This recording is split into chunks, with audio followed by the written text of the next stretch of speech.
So today on Knowhere, we have the top Marvel Snap YouTube creator, RegisKillbin is here. Everyone give a warm welcome to Regis. Let's get those emojis going in the chat, guys.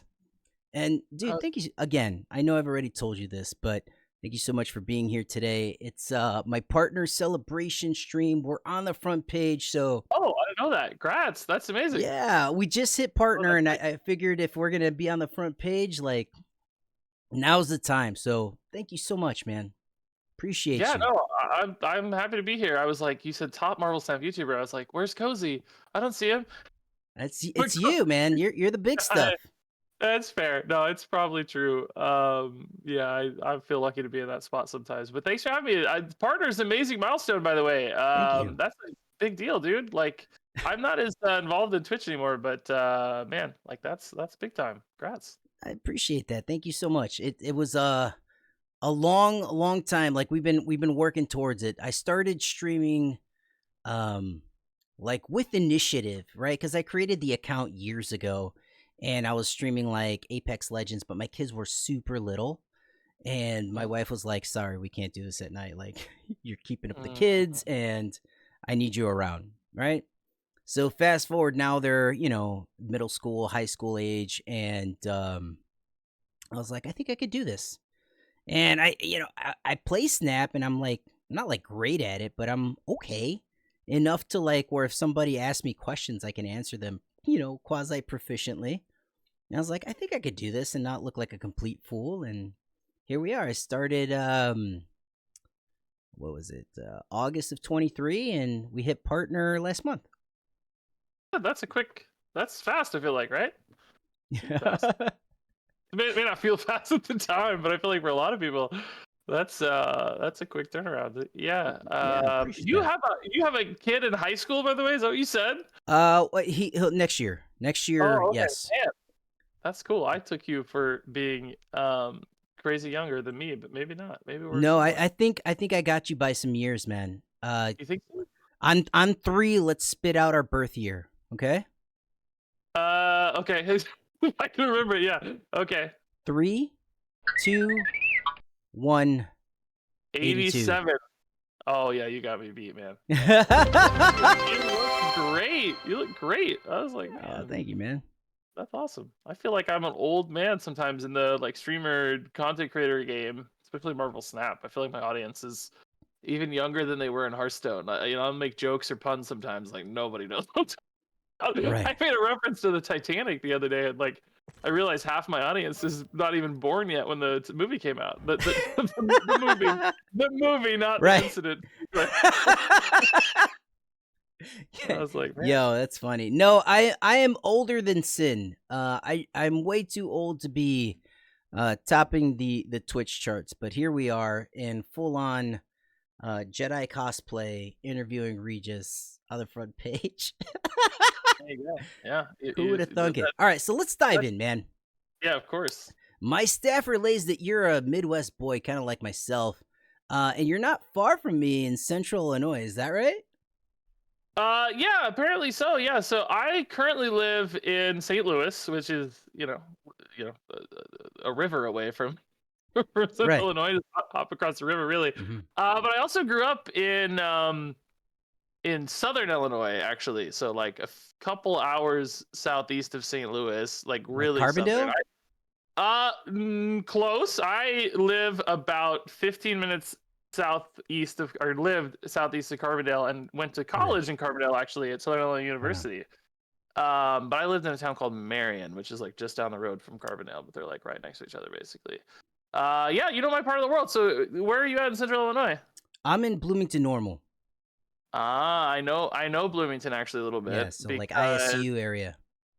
When I was a little kid, like, I don't know, probably like 8 years old or something. I don't know when we stopped doing this, but if you heard of Bloomington Gold, I think it's called. It's like I don't know if they still do it even, but when I was a kid, they did a car show. It was like, I think it was specifically for Corvettes, because my dad had an old Corvette, like I think it was a 1976 Corvette. It was a brown. He was like his pride and joy after me, I guess. And we used to like go to car shows. He would like take it to car shows and we would just like go hang out. He like knew people in car shows. I think we used to go to Bloomington like every summer. I remember it being kind of hot and kind of like a fair and not really my vibe, to be honest, as far as the car show is concerned. Sure.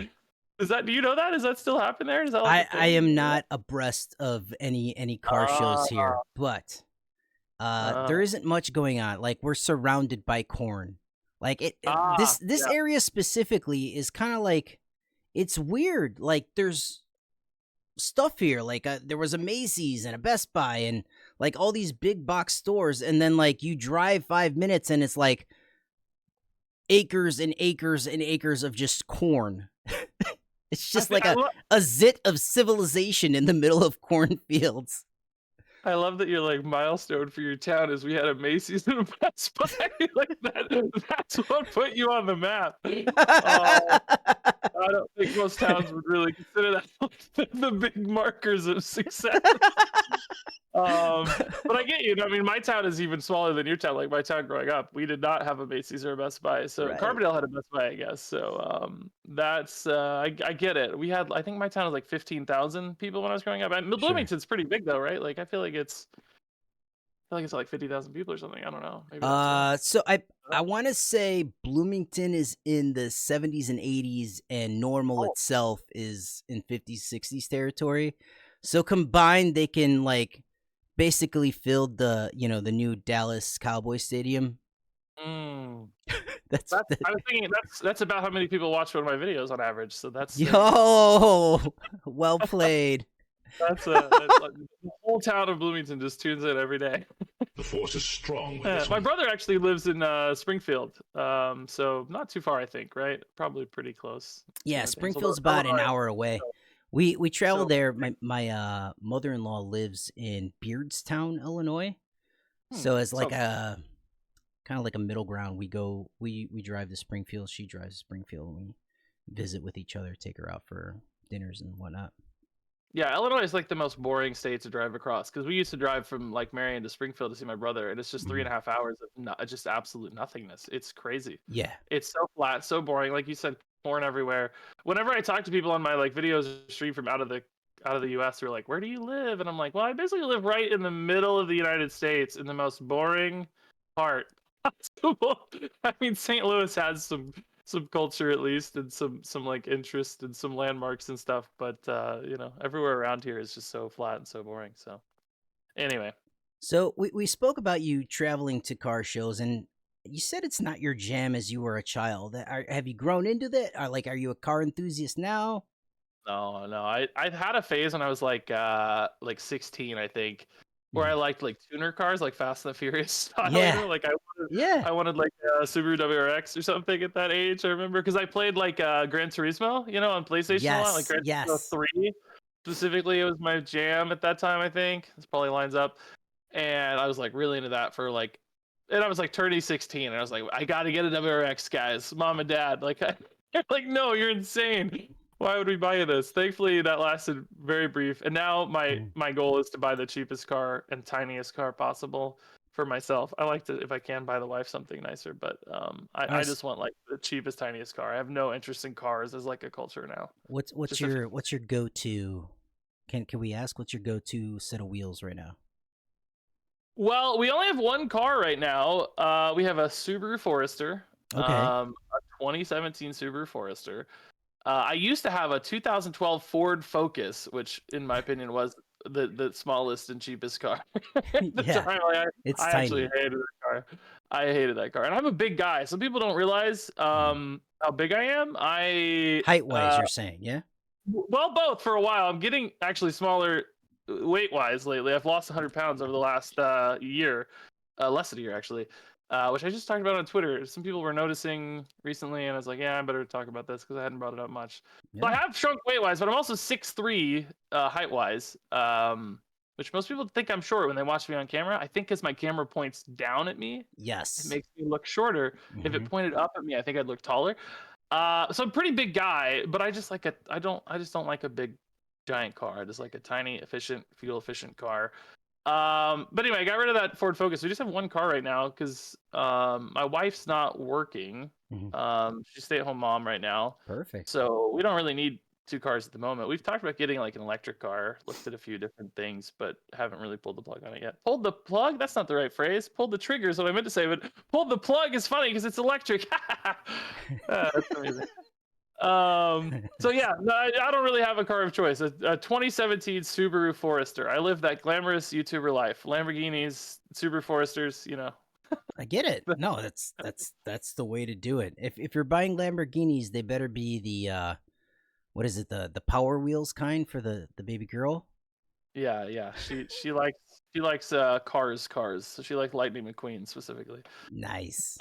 So speaking of camera angles, there was this guy at work that we had a project together, so we had to be live on Teams together quite a bit, and he looked like he was a giant. I mean, legit, because of the angle of the he just his torso looked like really stout, and I could have swore he was over 6 foot. He comes to the office in person for whatever reason, I forget what it was, and he's shorter than I am, and it turns out he's just long from the waist up, like he's got short legs. I actually also have that. So I'm pretty tall, but I wear length 30 pants, which a lot of shorter people wear the same length pants as me. Like I have Mhm. really short legs and a long upper body. So I bet I look really tall if I'm like sitting down next to someone, you know. But then I stand up. I mean, I'm still kind of tall, I guess. Yeah, you're still 6'3", man. Yeah, but I bet I look really tall sitting down because I really have short legs.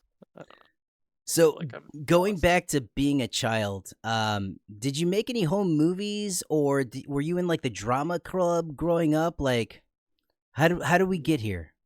No, dude, I was so shy. Like I had crippling social anxiety as probably until like my last year of high school, honestly. Like I Mhm. remember being in a speech class my freshman year and I would get like physically ill trying to speak in front of the class. I honestly don't know what happened. I just like a switch flipped. My like I don't know if I finally got some confidence, I got a girlfriend, I don't know what it was, but something happened in like Huh. maybe third or fourth year of high school where I just like got comfortable with myself or speaking or something, and then it got a lot easier from there. But no, like theater background. Never was my jam. No, like nothing like that. I mean, I played sports. So no home movies or anything. But I guess Mhm. my dad, shot some like I played high school basketball, high school tennis. I like started my high school tennis team. They didn't have a tennis team. Nice. I was like the first ever captain and worked with a teacher to get that started because I played tennis as a kid and loved it. I mean, we weren't that good because it was like first year ever, but we did okay. So that that's I don't know. I don't know how I ended up here. My mom, when I was a little kid, always told me like you're gonna be on TV someday, and I was like, crazy lady, what are you talking about? I can't even. I'm so nervous in front of people, and now I more or less am. She watches me on TV every day in one way, like literally on their TV. Not exactly TV, but close enough, I guess. Yeah, I don't know. It's a weird. I don't know how I ended up here. It's very random. So I mean, obviously, from what you're saying, like you didn't have any aspirations to be in front of the camera at that time. Like, what were your career aspirations as a child? Boy, I don't know. Maybe like a basketball coach or something. I think I thought about that sometimes being a cool thing, which I actually think I would be really good at still for the record. I think if I'd gone through a path to do that, it's a hard path to get through, but I think I would have been a great basketball coach. I don't remember anything super specifically, like doctor or anything like that. Sure. Veterinarian. I never was in anything like that. I don't know. I went to college for psychology and then graduate school for basically what is called industrial organizational psychology, which is like business psychology type stuff, like research methodology and Hmm. analytics and data type stuff, more than Yeah. really psychology. It's kind of more about the process really than the subject matter. So I mean, I was going to do that for sure. Like I was in graduate school, but while I was in grad school, I started a blog talking about action figures. Okay. It was really random because I was like really into comics and action figures in college. And I was like spending all this money and felt bad about it. So I started an action figure kind of blog / website, and it got pretty popular for a while. It was like I was kind of the Regis for action figures for a bit. Really, it was not video based; it was writing, but similar kind of vibe. And I was like making some money on it, and kind of pivoted that into a job writing professionally. Like somebody paid me to write about action figures. I don't know if you remember this website. It was about.com back in the day. Like this was like a really popular website, like No. but really, really bad website. It was like it kind of ended up being like one of those content farms eventually, but for a while there they paid people to write about like topics like that they were experts in. So they'd have like an action figures page, a basketball page, a model trains page, whatever, like random topics. So for like I actually dropped out of grad school to start writing professionally, and I had like my blog going, getting paid to do that as a real job. And then boy, that pivoted into another kind of marketing / writing career in the e-commerce world for collectibles, like also kind of related to action figures, but expanding beyond that. And then while doing that, I started writing articles about Hearthstone and Heroes of the Storm. I don't know. Am I still on the question topic here? If I jumped out, That's all right. I We're off the rails, and that's all right. Do your thing, I don't know. baby.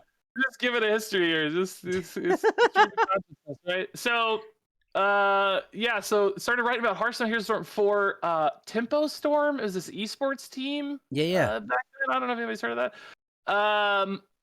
And then one of the guys was like, "Hey, you should make a video." And I was like, "Oh, video's weird. I write." Was Jeff on that team? I'm sorry, I didn't mean to interrupt you. Oh, Jeff Hoogland? Yes. I don't know. I don't think for Hearthstone, as far as I know. I don't know about anything else. Interesting. I could have swore I've heard that name before. Tempo Storm.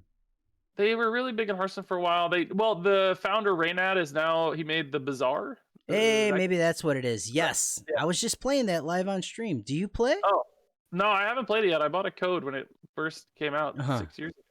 First like I supported the Kickstarter or whatever like 6 years ago or something. But I haven't had time to get into it yet. I probably would like it too much, I'm afraid, if anything. So anyway, it was his esports team, yeah. So he was paying me to write articles about Hearthstone and Heroes of the Storm for a while. I don't really know him that well though, weirdly, despite being a Hearthstone history. But anyway, the editor told me to make a video, and I tried, and it really sucked. He's like, "Dude, this video is really bad. Here's what you need to do." And I was like, "Okay." So I made some more, and then 10 years later, here we are. That's my job now. Nice. So that's the history of RegisKillbin in 5 minutes. So that's gonna take us for the topic of corn and Corvettes. We're gonna claim that one now. I think we're on to content creation at this point. Tell me, I mean, you kind of gave us the history of how you evolved first in, right? But tell me, what were your challenges? I mean, you mentioned some where the guy gave you some tips, but like, what were your big challenges when you first started creating content that you think maybe a lot of people run into, or they can benefit from knowing some of the pitfalls? Yeah.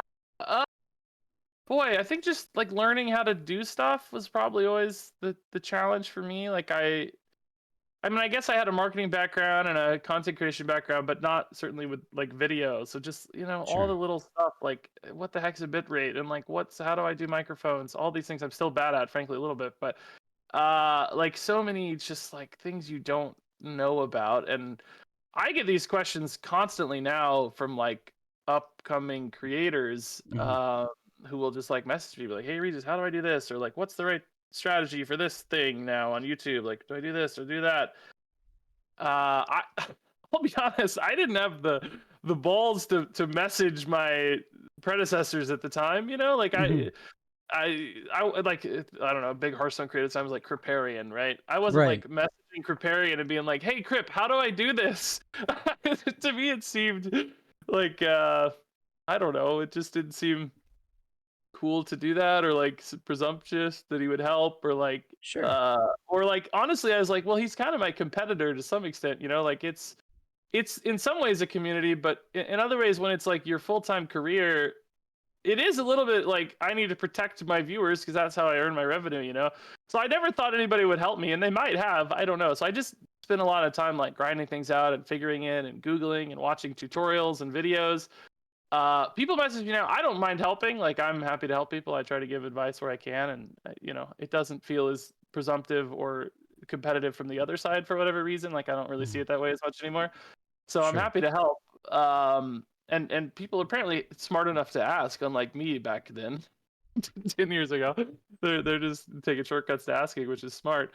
Um, so I guess nothing really specific other than just like all of it, just like things you just learn and have to figure out and grind. And I think there are still things I figure out today, like little tricks in Photoshop I still figure out right now, as I'm going, and I'll like, how do I do this? Is there some way that I can do this that saves me time? And I'll Google for Right. 5 minutes and then I'll save 10 minutes from my day for the next year. You know what I mean? It's like, oh my God, why wasn't I doing this 8 years ago? But you just try your best. I think a lot of creators actually probably do get too focused on like playing the game or doing the stream that they don't kind of step outside of the game or the content itself and like look at it from a higher level and say, what can I do to either like make my life easier or improve in some like systematic way, Right. as opposed to like trying to just like, hey, I'm going to be live for 8 hours today. I think a lot of people would probably be better off taking 2 hours of that stream time and using it for kind of like professional development, is what you might call it in a corporate setting. And like, can I use this time to learn a skill? Like, can I get better at Photoshop over the next 2 weeks? Right. Because I look at a lot of people's YouTube thumbnails and I'm like, oh, guys, if you learned Photoshop for an hour, I promise you could add like, 20% to your views this week, probably really easily if you just spent the time. So it's just about like, learning, I guess, like just not getting stuck in a rut, but just constantly trying to improve, I suppose. And I not that my videos are by any means perfect or well done, even I cut a lot of corners, but a lot of that is for this efficiency and not laziness. And it's like, you learn things that make you more efficient and like little hacks, I guess. I hope that answered the question. Boy, I'm rambling a Oh lot. no, you're good, man. Don't there's no guardrails here. Like we go where we go. It's just. I'm gutter bald all day, baby. So, I mean, to expound on what you were saying, like I started streaming a little bit over a year ago, but my main focus early on was gaining efficiencies and like you don't have to be. And again, I'm gonna sound like presumptuous because I'm just Obi. I'm a dude in a Napa racing hat. Like I'm nothing big. But if you're trying to do this, you don't try to be like a RegisKillbin or an O behaved from the get. Like there's a baseline. You start at your baseline, and you just make incremental increases as you go. And I think a lot of people think like, oh, it's got to be perfect. If it's perfect, then it'll work, and if it's not perfect, it's not going to work. And like it's like no, just scuff it and do it and put it out there, and then make it better the next time. No, you're 100% right, because I've seen so many people who are like, I'm starting a stream. I bought the best microphone and the best camera, and I Yeah. spent. I hired a guy to make me a logo or something. It's like, what? You don't need a logo, bro. like you might want one eventually, right? But it doesn't need to be the first thing that you do. Just get on stream and like figure out what you're bad at and like do it, and get better and get better, and then all that stuff can come, of course, like try to improve it over time. But you don't have to, like you said, you don't have to be perfect from day one. Like it honestly, I think this coming from I don't know if everybody can pull this off, but sometimes I think more scuffed, as you put it, is a great word, is actually more like charming and more inviting. And a lot of people don't want you to look totally perfect, like little mess ups and little like, for instance, for me, I don't know, this is silly, like I get like what, I don't know, 3 million views a month on YouTube, right? Like I use a fake green screen as my background. We talked about this before we went live. Like I use a green screen with a fake picture of my background, and like you can see a little green screen around my hair and stuff, and it's like it's never perfect looking, right? It's a little bit like pixely and bad, and it's like who cares? It's fine. Like people like the charm of knowing that you're just a real person. You don't have to look like corporate and perfect and fancy. So I think some people maybe never even want to get to that level where you're trying to be perfect. My like vibe or personality is not like high production values. You know, my vibe is like friendly guy hanging out with, like we're buds on the couch or whatever. I don't want to be perfect. Fine if it's silly or my hair is messy, whatever it is, you know? No, for sure. So my lead researcher relayed that you have an interesting story about um, early on in your content career involving a family member. I believe it was your aunt. Do you want to expound on that a bit? Oh, yeah, no, I do. So like I don't know, this was probably like what, 2015, I guess, 2016, yeah. I just remember being out to dinner with my parents and my aunt, and I was like starting this whole thing with YouTube, you know, and I had made 30 videos in a month. Like I think for the first, like I don't know, like every day basically put out a video, you know. And my aunt was, I was explaining this, my aunt was like, "That's a lot of time you're spending. Like, are you making Mhm. any money on this? You know, like that's how many hours? You know, at that time it was probably taking me 3 4 hours to make a video at least. I Sure. guess it still does today to some extent, but you know, hundreds hours probably of work." And she was like, "How much money did you make?" And I remember like, well, you know, not a lot. It was, here I can actually tell you exactly what it was because I have the data from back then. I made $7.48 that month on 30 videos, right? And I bet you were so happy. Is that like the most you had made at that point too? Well, for videos for sure, yeah, because it was like Yeah, one of the first months. I mean, you know, I'd been making content professionally, so I'd made money making content, but never videos. So sure. I don't know if I was like pumped, but I was like, well, yeah, it's only $7 now, but you know, like double that, and it's like $15 next month. Double it, it's like $30 next month. You know, double it, Right. and it's like, you know, it doesn't take too long if I just double this every month to be, you know, at a pretty significant rate. But she was just like really laughing at me and telling me it was a waste of time, like in good spirits, not like mean, you know, or discouraging. But it just always stuck with me. It was like, well, yeah, you know, just keep doubling is what I thought, you know. And I can't quite double today, but I'll tell you, I doubled that quite a few times along the Sure. way. And you know, No, that's now wonderful. this is my full-time career. So it's just like, but I guess the kind of moral of that story is like, you know, the first year I really worked on videos, I made $468. I just looked. The The first year entire year? I made $468 in a year. Oh, hold up, no, that's not right. That's 11 months. I made $575. So you can see that last month was 107. Right. I made $575 over a year. And there's so many people who are like get frustrated doing this after like a month or two, or like they'll just get really discouraged, like this isn't going anywhere, right? And it's like, yeah, me too. Same is true for me. You know, but then, you know, I'm not going to do this forever, but the next year was $4,928, right? uh and then the next year was $15,730, right? Nice. So Yeah. it was like, you see, it's like, which is still, you know, not a full-time job level, but you know, Right. it's getting there, right? It's growing.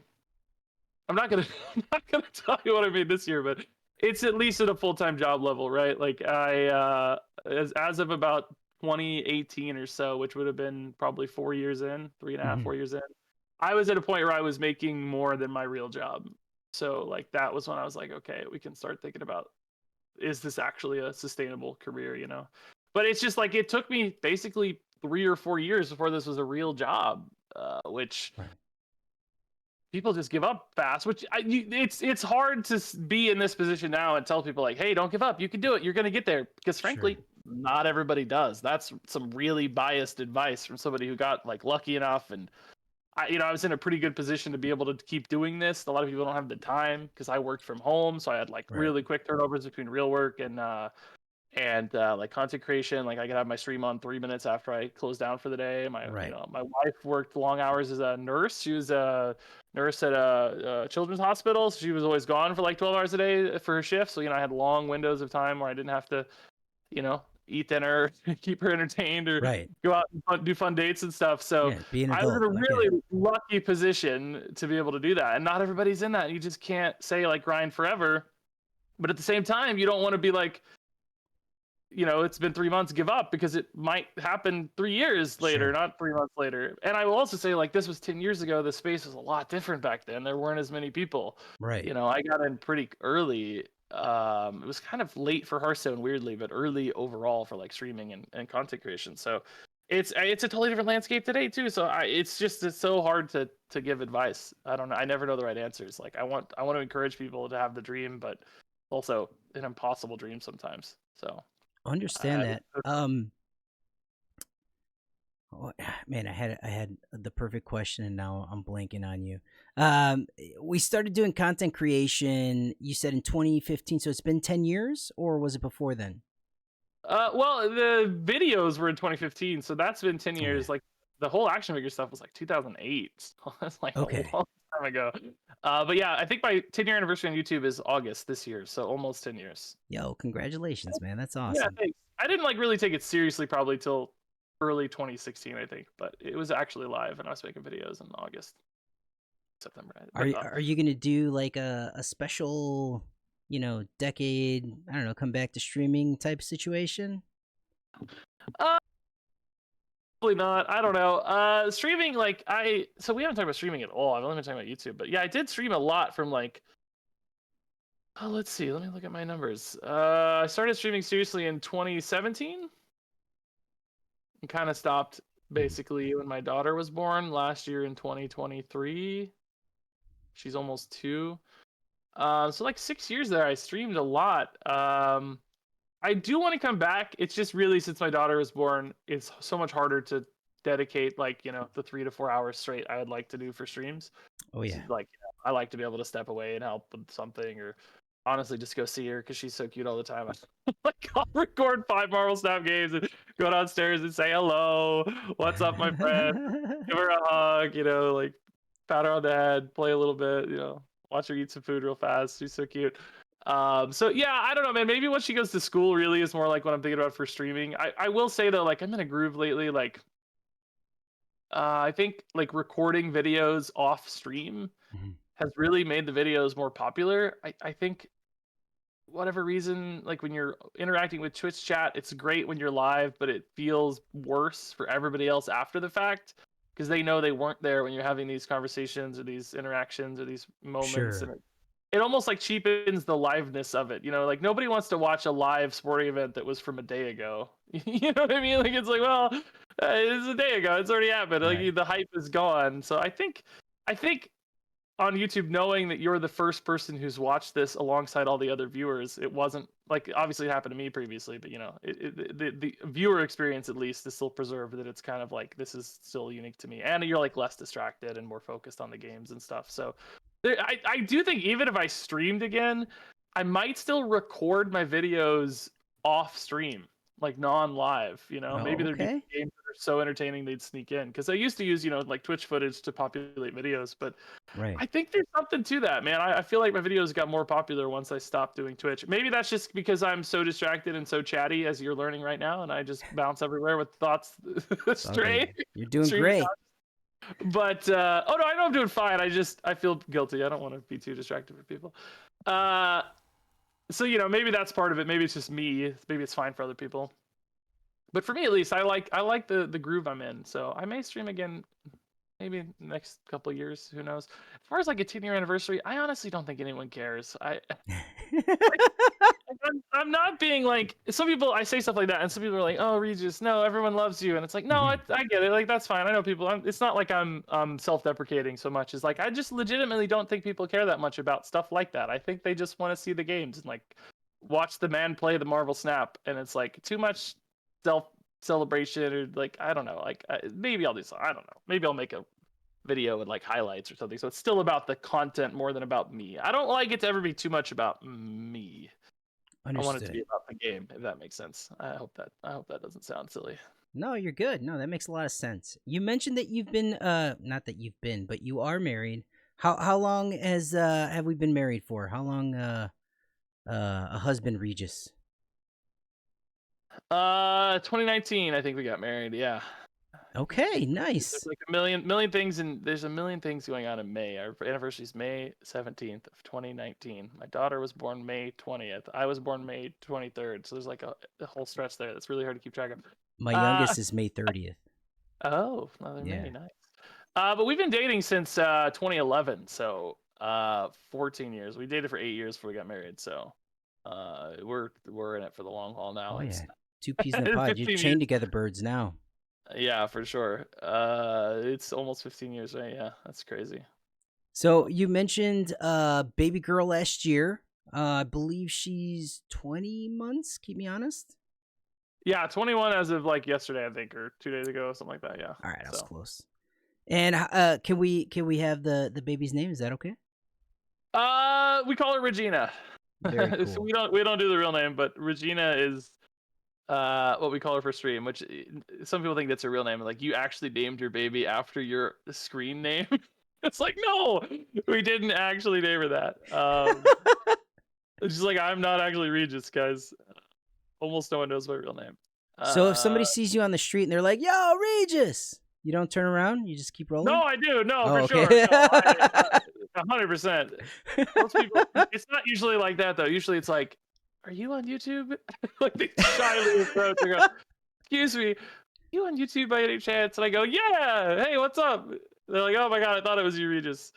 I was like, "Yeah, it's hard. That's an awkward exchange for them, no matter what. Like, you gotta have like a Yeah. lot of gusto to kind of like do that. I would be too shy to do that too, so I get it. Yeah. So no, like, my mom calls me Regis at this stage, so Yo, let's go. All right, it's, so Regis. let's talk about Marvel Snap. I hear that your wife actually played a role in you making your move to Snap. Is that right? From Hearthstone?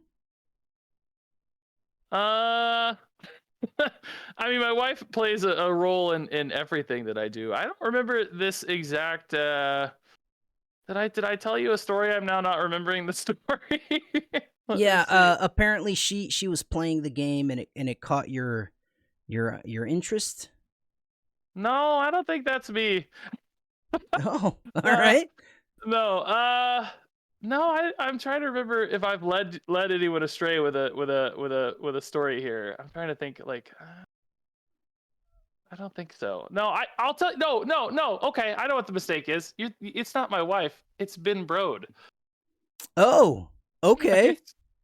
Ben Brode is why I started playing Marvel Snap. Not my wife, famously, but still someone I love very dearly is Ben Brode. No, I followed Ben from Hearthstone to Marvel Snap, right? So Ben Brode was like the guy on Hearthstone. Mm-hmm. Like, I don't know, game director, I think, forever. Like, literally created Hearthstone, and Hearthstone was the first game I played for what, 8 years or something on YouTube, Right. right? So, I heard Ben was making a new game. He like left Hearthstone. It took a while for Snap to get announced. And I was like, what's this game gonna be? We didn't even know it was gonna be a card game at that time, But then once I found out Snap existed and it was a card game, I was like, oh man, I've got to try like Ben Brode's new game. He's the Hearthstone guy, and I didn't always agree with Ben's sort of philosophy maintaining Hearthstone, supporting Hearthstone, like business decisions wise. Like, there's a lot of stuff there that always felt like, I don't love all these decisions necessarily. With understanding, it's hard to run a game, Right. but as far as like gameplay was concerned, Hearthstone was so brilliant and it revolutionized digital card games, and it was just so fun to play. I was like, I'm 100% certain if there's one thing Marvel Snap's gonna get right, because it's been Brode, it's gonna be gameplay. Like, it's gonna be fun to play. So I was like, I gotta try it. Plus Marvel's a huge brand. That's not necessarily what I was like super into. I obviously watched all the movies and stuff like everybody, and I was into Marvel as a kid, I guess, but not my like. I was actually kind of more of a DC guy, frankly. Although I hate the DC movies, for the record. Oh yeah, they're terrible. Complicated. So but anyway, I was like, dude, I gotta play it, and sure enough, like, I played it and I was so hooked. I didn't get into the like friends and family. There was like a early access for like friends and family, which I honestly thought I might have. I don't know. I was a fairly popular card game YouTuber and knew a lot of people. But anyway, not I sound bitter, but I'm not. I don't care. Like, he's bitter. I'm not. I promise. If you're listening, Ben Brode, You done messed up. No, I'm not bitter. I promise. It's fine. I never really knew Ben that much. I actually still don't know Ben at all. Mhm. Frankly, I've never spoken to Ben in my life, despite playing his card games for 10 years. Anyway, um, I played it. I fell in love with it. Like the regular beta, I think it was like actually came out on my birthday. I think like the early access, whatever it was, alpha beta. I forget what it was called. Um, Played it. It was absolutely insanely in love with it. I made a few videos early on, but I kind of didn't go super hard at first because like Hearthstone was still going on, and Right. I think at the time, when was that actually? I'm getting my life timelines mixed up, but we were doing a lot of IVF. We were having trouble having In the vitro babies. So we were, fertilization? yes, yeah. So we did like for that whole year and a half, 2 years prior to actually having the baby, we spent 2 years like working on that, and it was actually almost Yo. harder work than having the baby because it's just like a lot of doctor's appointments Hmm. and just like a million things going on. You say that as if maybe you had a similar experience, or No, just, I haven't gone through it, but I've had family members who have. hmm. So like I understand it's what's a good word? It's trying. Like it can be exhausting, but that's probably not the stressful. There we go. Yeah, stressful. I mean, I think it wasn't quite as like emotionally impactful for us as it was just like time and Hmm. like it's physically exhausting for her, and like it's just it just takes a lot of time basically. But yeah, anyway, so I didn't have the capacity to make a lot of extra videos at that time, so I was focused on Hearthstone. But then once Marvel Snap hit went wide, like fully released or whatever, I think in like October, I went pretty Yes. hard on Marvel Snap. And I guess for a little while there was kind of doing both on my main channel, and then Marvel Snap just leapfrogged Hearthstone basically in popularity and interest for me. Like I was just having more fun playing it. So then I kind of pulled back on Hearthstone, and eventually Hearthstone moved off to a side channel, which I still do Hearthstone videos on my side channel now, like a Hearthstone dedicated channel. And Marvel Snap is pretty firmly number one. And then it kept growing. I mean, even now my Marvel Snap videos maybe have declined a little bit since sort of Pokemon Pocket came out, and Marvel Rivals both, I think, kind of pulled away Mhm. some viewership, but honestly not much. I think a lot of Marvel Snap creators have seen significant kind of drops in viewership over the last like year or whatever, but I've been pretty steady and pretty lucky, I feel like, in that regard. So still in a great spot. I'm still having a ton of fun too. Like making videos for Marvel Snap is really fun. Like I love making thumbnails. I love playing the game. So it's actually just a really nice spot to be in. If I can give you one compliment, it would be that anytime you turn on a Regis video, you don't leave frustrated or angry. It's always a good time. It's uplifting. You have a gravitas to you that makes the viewer just happier. You know, you're No, I, very gregarious. It's wonderful. I'm happy to hear that. Yeah. Well, yeah. No, you don't have to stop at one compliment for the record. You said if you have more than one, you can keep going. No, that's great to hear. That's it. I don't know if that's like a mindset so much for me, or as much Mhm. as like an inevitability of like my job is playing a video game. Sure. It feels crazy to be mad about it or like be sad about it. Like I do make videos discussing some of the negatives of the game sometimes. Of course, I think it's like almost a responsibility to represent the audience's frustrations, but Sure. it's like one video out of 20 or 30 or something, where I'll do a little kind of state of the game recap discussion or whatever. But other than that, I'm having fun. I just want to have fun and try to come up with ideas that are interesting, like decks and, cool things to do and maybe a little different sometimes. And I will say, making sure every video has kind of a hook or interest. Like I spend a fair amount of my time creating, like actually planning out videos and decks and like scheduling it. So like, oh, okay, like next, in 2 weeks there's gonna be like an affliction card coming out. I don't want to do an affliction video right now because I'm gonna be like, retreading some of the same kind of cards and decks. Like that's going to be boring. So let's save that up for like 2 weeks from now, and then like next week I'm going to make a Galactus video with Red Wing, and like okay, so because of that I can't do a Galactus video this weekend. We should wait on Galactus, and then like just planning out new cards, like how many different decks and cool ideas can I get out of one card, and I don't know, just like trying to make sure it's like got a rhythm and a vibe and everything feels kind of new and fresh. And I have misses, like some videos are bad and boring, and I honestly know when they're going to be bad and boring. Like I put out this Ronin video this last weekend and I knew it wasn't going to be popular, but it's just all I had. So it's like I just gotta try all for the best. It was a fine video, and I just knew it wasn't going to be popular. And some I'm like, this is a banger, this is the 100,000 view video for sure. And sure enough, Nice. it was. Like you start to learn a little bit and kind of have expectations, which is challenging and scary. Sorry, I'm looking away because I'm looking at videos right now, reminding myself. You're But totally fine. Let's go yeah. back to the early days of streaming. What's the first game that you live streamed? I think technically, officially, Heroes of the Storm, which if you don't know is like the League of Legends for Blizzard games. Like, I played HOTS for a minute. Oh, dude, I loved HOTS Yeah. so much, because that's what I started writing about on Tempo Storm first, was Heroes of the Storm. Hearthstone kind of came later. I was like sort of playing both simultaneously, as I recall. But I actually really, really loved Heroes of the Storm a ton. I was pretty good at Heroes of the Storm too, which surprised me because I wasn't like a MOBA guy, but I got really good at it. Like not like professional level, but like Sure. kind of a tier below that.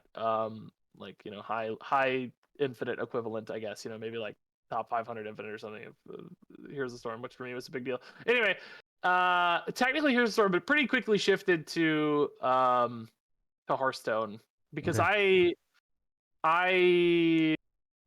well, is that true? I feel like I did a test stream with Heroes of the Storm, but then I maybe took a break, and when I came back seriously, I think it was actually really just Hearthstone. So maybe really Hearthstone is the answer, because I actually had, I think, like 50 viewers on my first real stream, because I just sent people over from YouTube. Like I already had a pretty solid YouTube, probably like 30,000-40,000 subscribers or something. Yo, that's wonderful. So I started with a nice, buffer. Like I was up to 100 viewers probably within like a few months, honestly. I don't know. It was a good path to take, like setting up a YouTube audience first, because it's a lot easier to grow on YouTube, I think, because you have your videos are live 24 hours a day, right? On Twitch, you're only live 3 to 4 hours a day or whatever.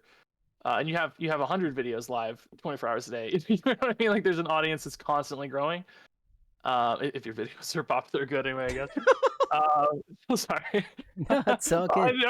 I don't want to imply that there's just inevitable growth. You have to make things that people want to watch, obviously. Just warning there. So that was a good way to get a base of people who knew who I was. And then when I went live on Twitch, I would just like put up a post on YouTube or link it in a comment or something when a video went live.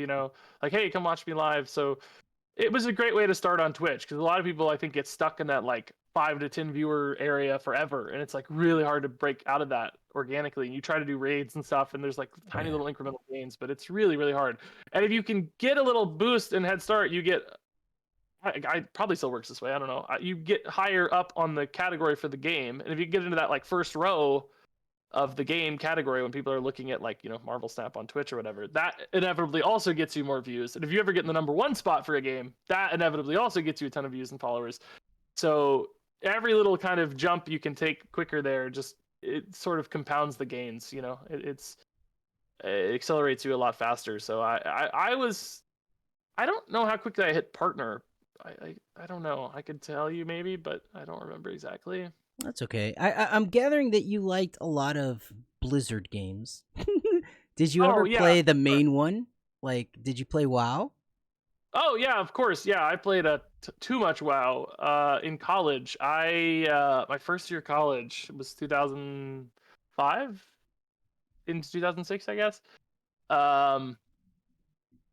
And I played so much WoW, dude. Like so vanilla, like the very first set, as they call it now. What was your hero of choice and server? I was a priest, and I think my server was called Eldre Thalas. It wasn't one of the first servers. Dwarf. Okay, Alliance member up in here. Yeah. I started playing in the game came out in like November, right? I think I started playing in like February, March. It was like a second round of servers. Yeah.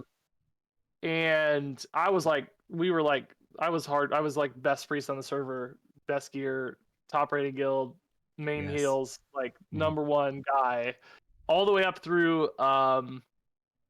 We opened the gates of Encourage. Do you know all this? Yo, yes. Okay. Yeah. we were the Gates Guild. You know, like dude. I was dual boxing, farming mats for Encourage while sitting in my like university's like food hall, like literally in the cafeteria with two laptops, dual farming mats for Encourage Gates. Like that's how hardcore I was. Yeah. And I realized like, this is I'm not gonna do well in school if I keep doing this. Like I was like, this is actually gonna impact my life at this stage. So I think like halfway through Encourage Raid, I was like, guys, I think I just ghosted him. Honestly, I don't know. I don't remember the process, but I basically just disappeared because I was like getting into more serious stuff in school and like I don't know, it was getting harder. So yeah, I just pieced out and I actually sold my character on eBay for like $600 or something. Let's go. There it is. This is the time I was like, dude, this is a lot of money. Yeah, this is it great. is. I don't remember how much it was, but multiple hundreds because I was like, And all your former guildmates are like, he's back. And then the Yeah. dude that bought it is like trash. Yeah, I think he actually like transferred servers if I remember right. I don't remember.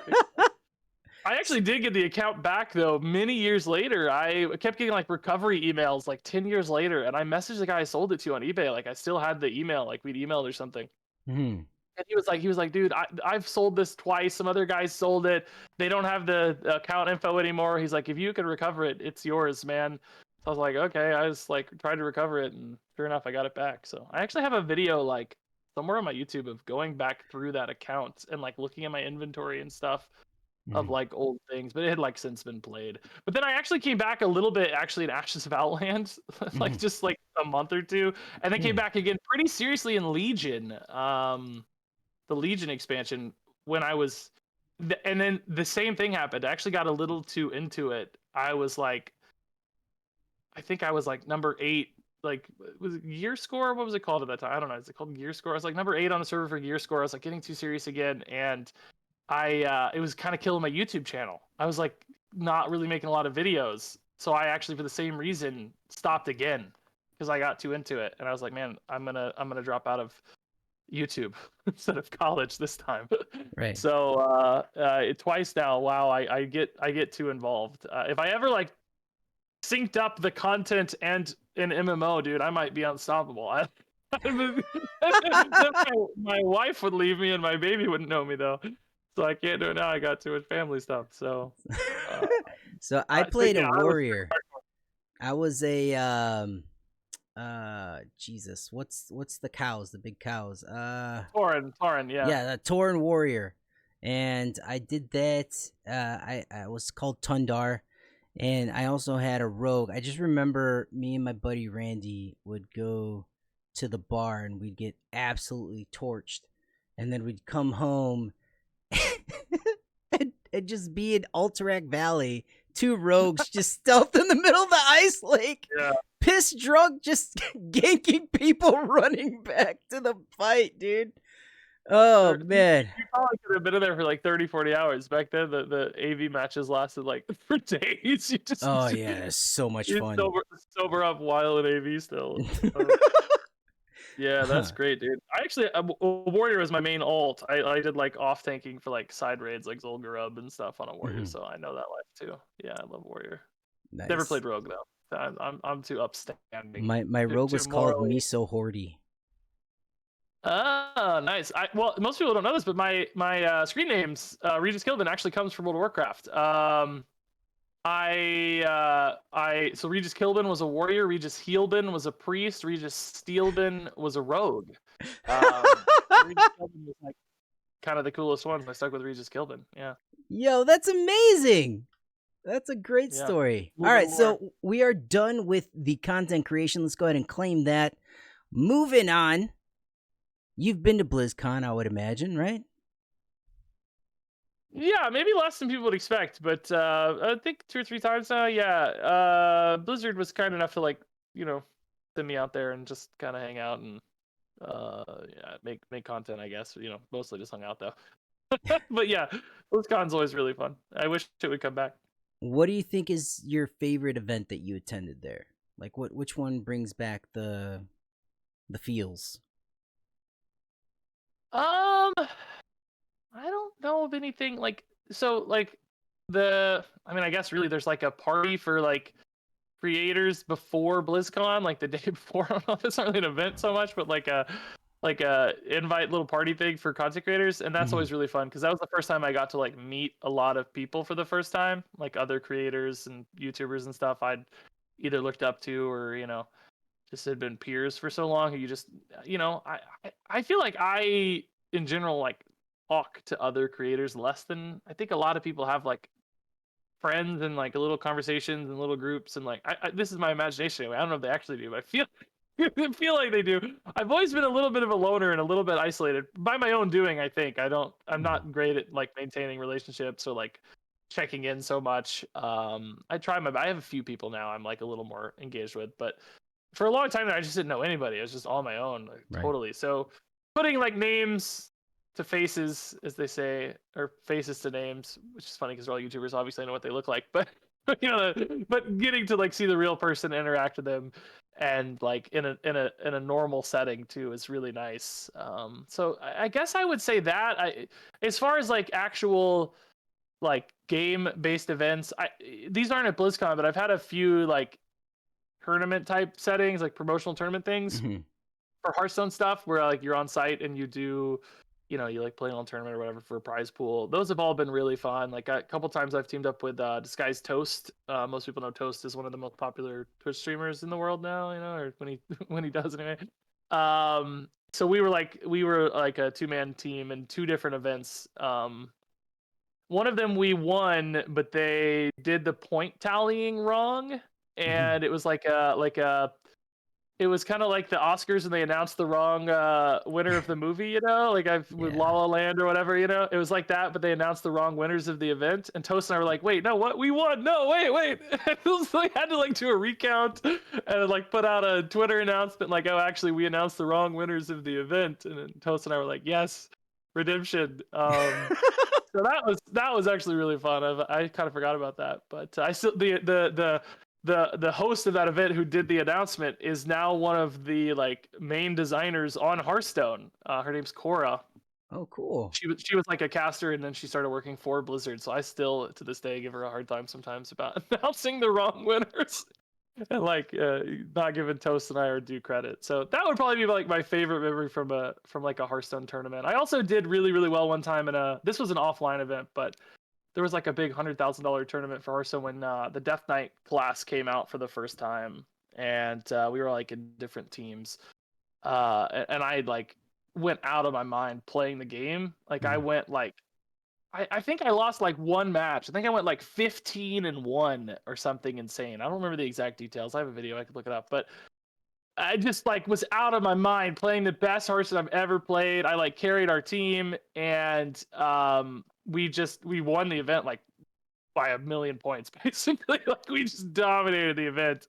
Nice. We did not win $100,000 second. That was like the total prize pool. I think my share was like 12,500, which is still insane. It's That's amazing. huge, But man. yeah, no, it's insane. Just some people like, oh my god, he won $100,000. I'm like, well, I wish. Boy, do I wish. So that was actually probably my favorite, like more competitive event. Like it was not fully competitive. It was like invite and streamers, but it was still like my teammate was the world champion. I think the next year, so it was like really really good players. Yeah. So That was really we're fun. coming up on an hour. I want to make sure I'm respectful for your time. Are you still good to continue? Do you have things that? Yeah. Okay. I say maybe another 30 minutes or so. Probably. I don't want to go too long because my wife's gonna be like, "Hey, All right. Well, then But yeah. let's speed it up. We're gonna dive a little bit deeper here. A little harder hitting questions, if you will. Oh boy. Are you a fan of Ben Brode games specifically? Like, if he were to release a new game, would you automatically create content for it? Everybody, thank you so much for watching this far. If you do me a favor, just hit that like button down below and the subscribe. It really goes a long way to helping us to continue to bring you this amazing content. Really appreciate it. Hope you enjoy the rest of the video. As always, behave, baby. I wouldn't say automatically create content, but I would definitely give it its time and like respect it and see. I mean, I don't think it's a secret. Second Dinner's working on another game right now. So there is going to be another Ben Brode video game. I don't know when. They haven't told us anyway. They've been hiring for another game, and so it's gonna happen. I don't have any idea what it's gonna be. I remember like looking at the job postings of it like a year or two ago, even, and it sounded, I don't know, almost sounded like Puzzle Questy or something, based on what I could kind of take away from the. Which I don't even know what Puzzle Quest is. I just remember it's like a mobile game, and I remember thinking this sounds like Puzzle Quest, and I don't know. I think it was like mentioned in the job post or something. So I will check it out. I will say, like, if it's not a card game, it may fall too far out of my like genre preference a little bit. Yeah. But yeah, it might be very, very fun, and it maybe depends on the license a little bit to your property. You know, Marvel's like when I looked at Marvel Snap, you know, I kind of, and the same thing like looking at Pokemon Pocket. You know, I get sent like a lot of card games, like, hey, play our card game, check out our card game. You know, like this is you know, not all of them are going to be hits or going to be like sustainable for a full-time job, Sure. content creation type thing, right? So you have to kind of like do a little checklist, like, you know, is it going to be fun? Number one, does it have like potential for a lot of audience and eyeballs? Like, you know, Marvel, of course, Pokemon, like, of course, like people are going to be interested in that, right? Like, how much are they going to support the game long term? Like, could this last 5 years or 10 years? Because I don't want to play a game for a year and then it die and then my channel falls apart, you know? So it's just about kind of checking all that off. Is this viable for content, or is this just, you know, flash in the pan type thing? And Right. Marvel Snap checked all that stuff off, right? Like we know Hearthstone has lasted 10 years, made by the same guy, super fun, nice property. Marvel's crazy popular. So, and you know, is it fun to make videos? Like, it's fun to watch, I guess, too, because I played Pokemon Pocket for the first month or so, stopped having fun, and I don't think it's very fun to watch, in my opinion, at least. So I have since stopped making Pokemon Pocket videos. You know, like I wanted to give it its shot, and I did make Sure. videos, started a channel. It stopped checking the boxes for me. I mean, I think some people are making it work, which is great. I think it's good for Marvel Snap to have the competition in particular, but for me, it just didn't. I didn't scratch the Marvel Snap itch, you know, like it didn't hit all that same stuff. So that's kind of the process I go through. So I'll do the same thing if a new game comes out. Basically, any new card game, do that and say, hey, is this possible to be a career supporter or pivot or whatever, you know? So that brings up an interesting question for me. Like you mentioned your channel as in singular. I know that you have a separate channel for Hearthstone. Your main stuff you're doing Marvel Snap. So in the instance where you were playing Pokemon or whatever else, a new game that fits that criteria, do you then like just continue on with your current main channel? Are you like, oh no, now this is the Regis Pokemon channel starting here? Like, how do you handle that situation? Well, I mean, nothing's gonna make me stop playing Marvel Snap right now because it's just working too well, you know. Like, Sure. it's just going super well. So nothing would currently ever supplant Marvel Snap's spot in my main channel, right? That's gonna be my main game right now for foreseeable future. But you know, with Pokemon Pocket, I started a new channel and tried to grow a new channel, which it went well enough. I think it has like 12,000 subscribers. I was getting plenty of views or whatever. So any new game would be on a new channel. Like when I started playing Marvel Snap, I did do it on my main channel, kind of like my, you know, RegisKillbin channel.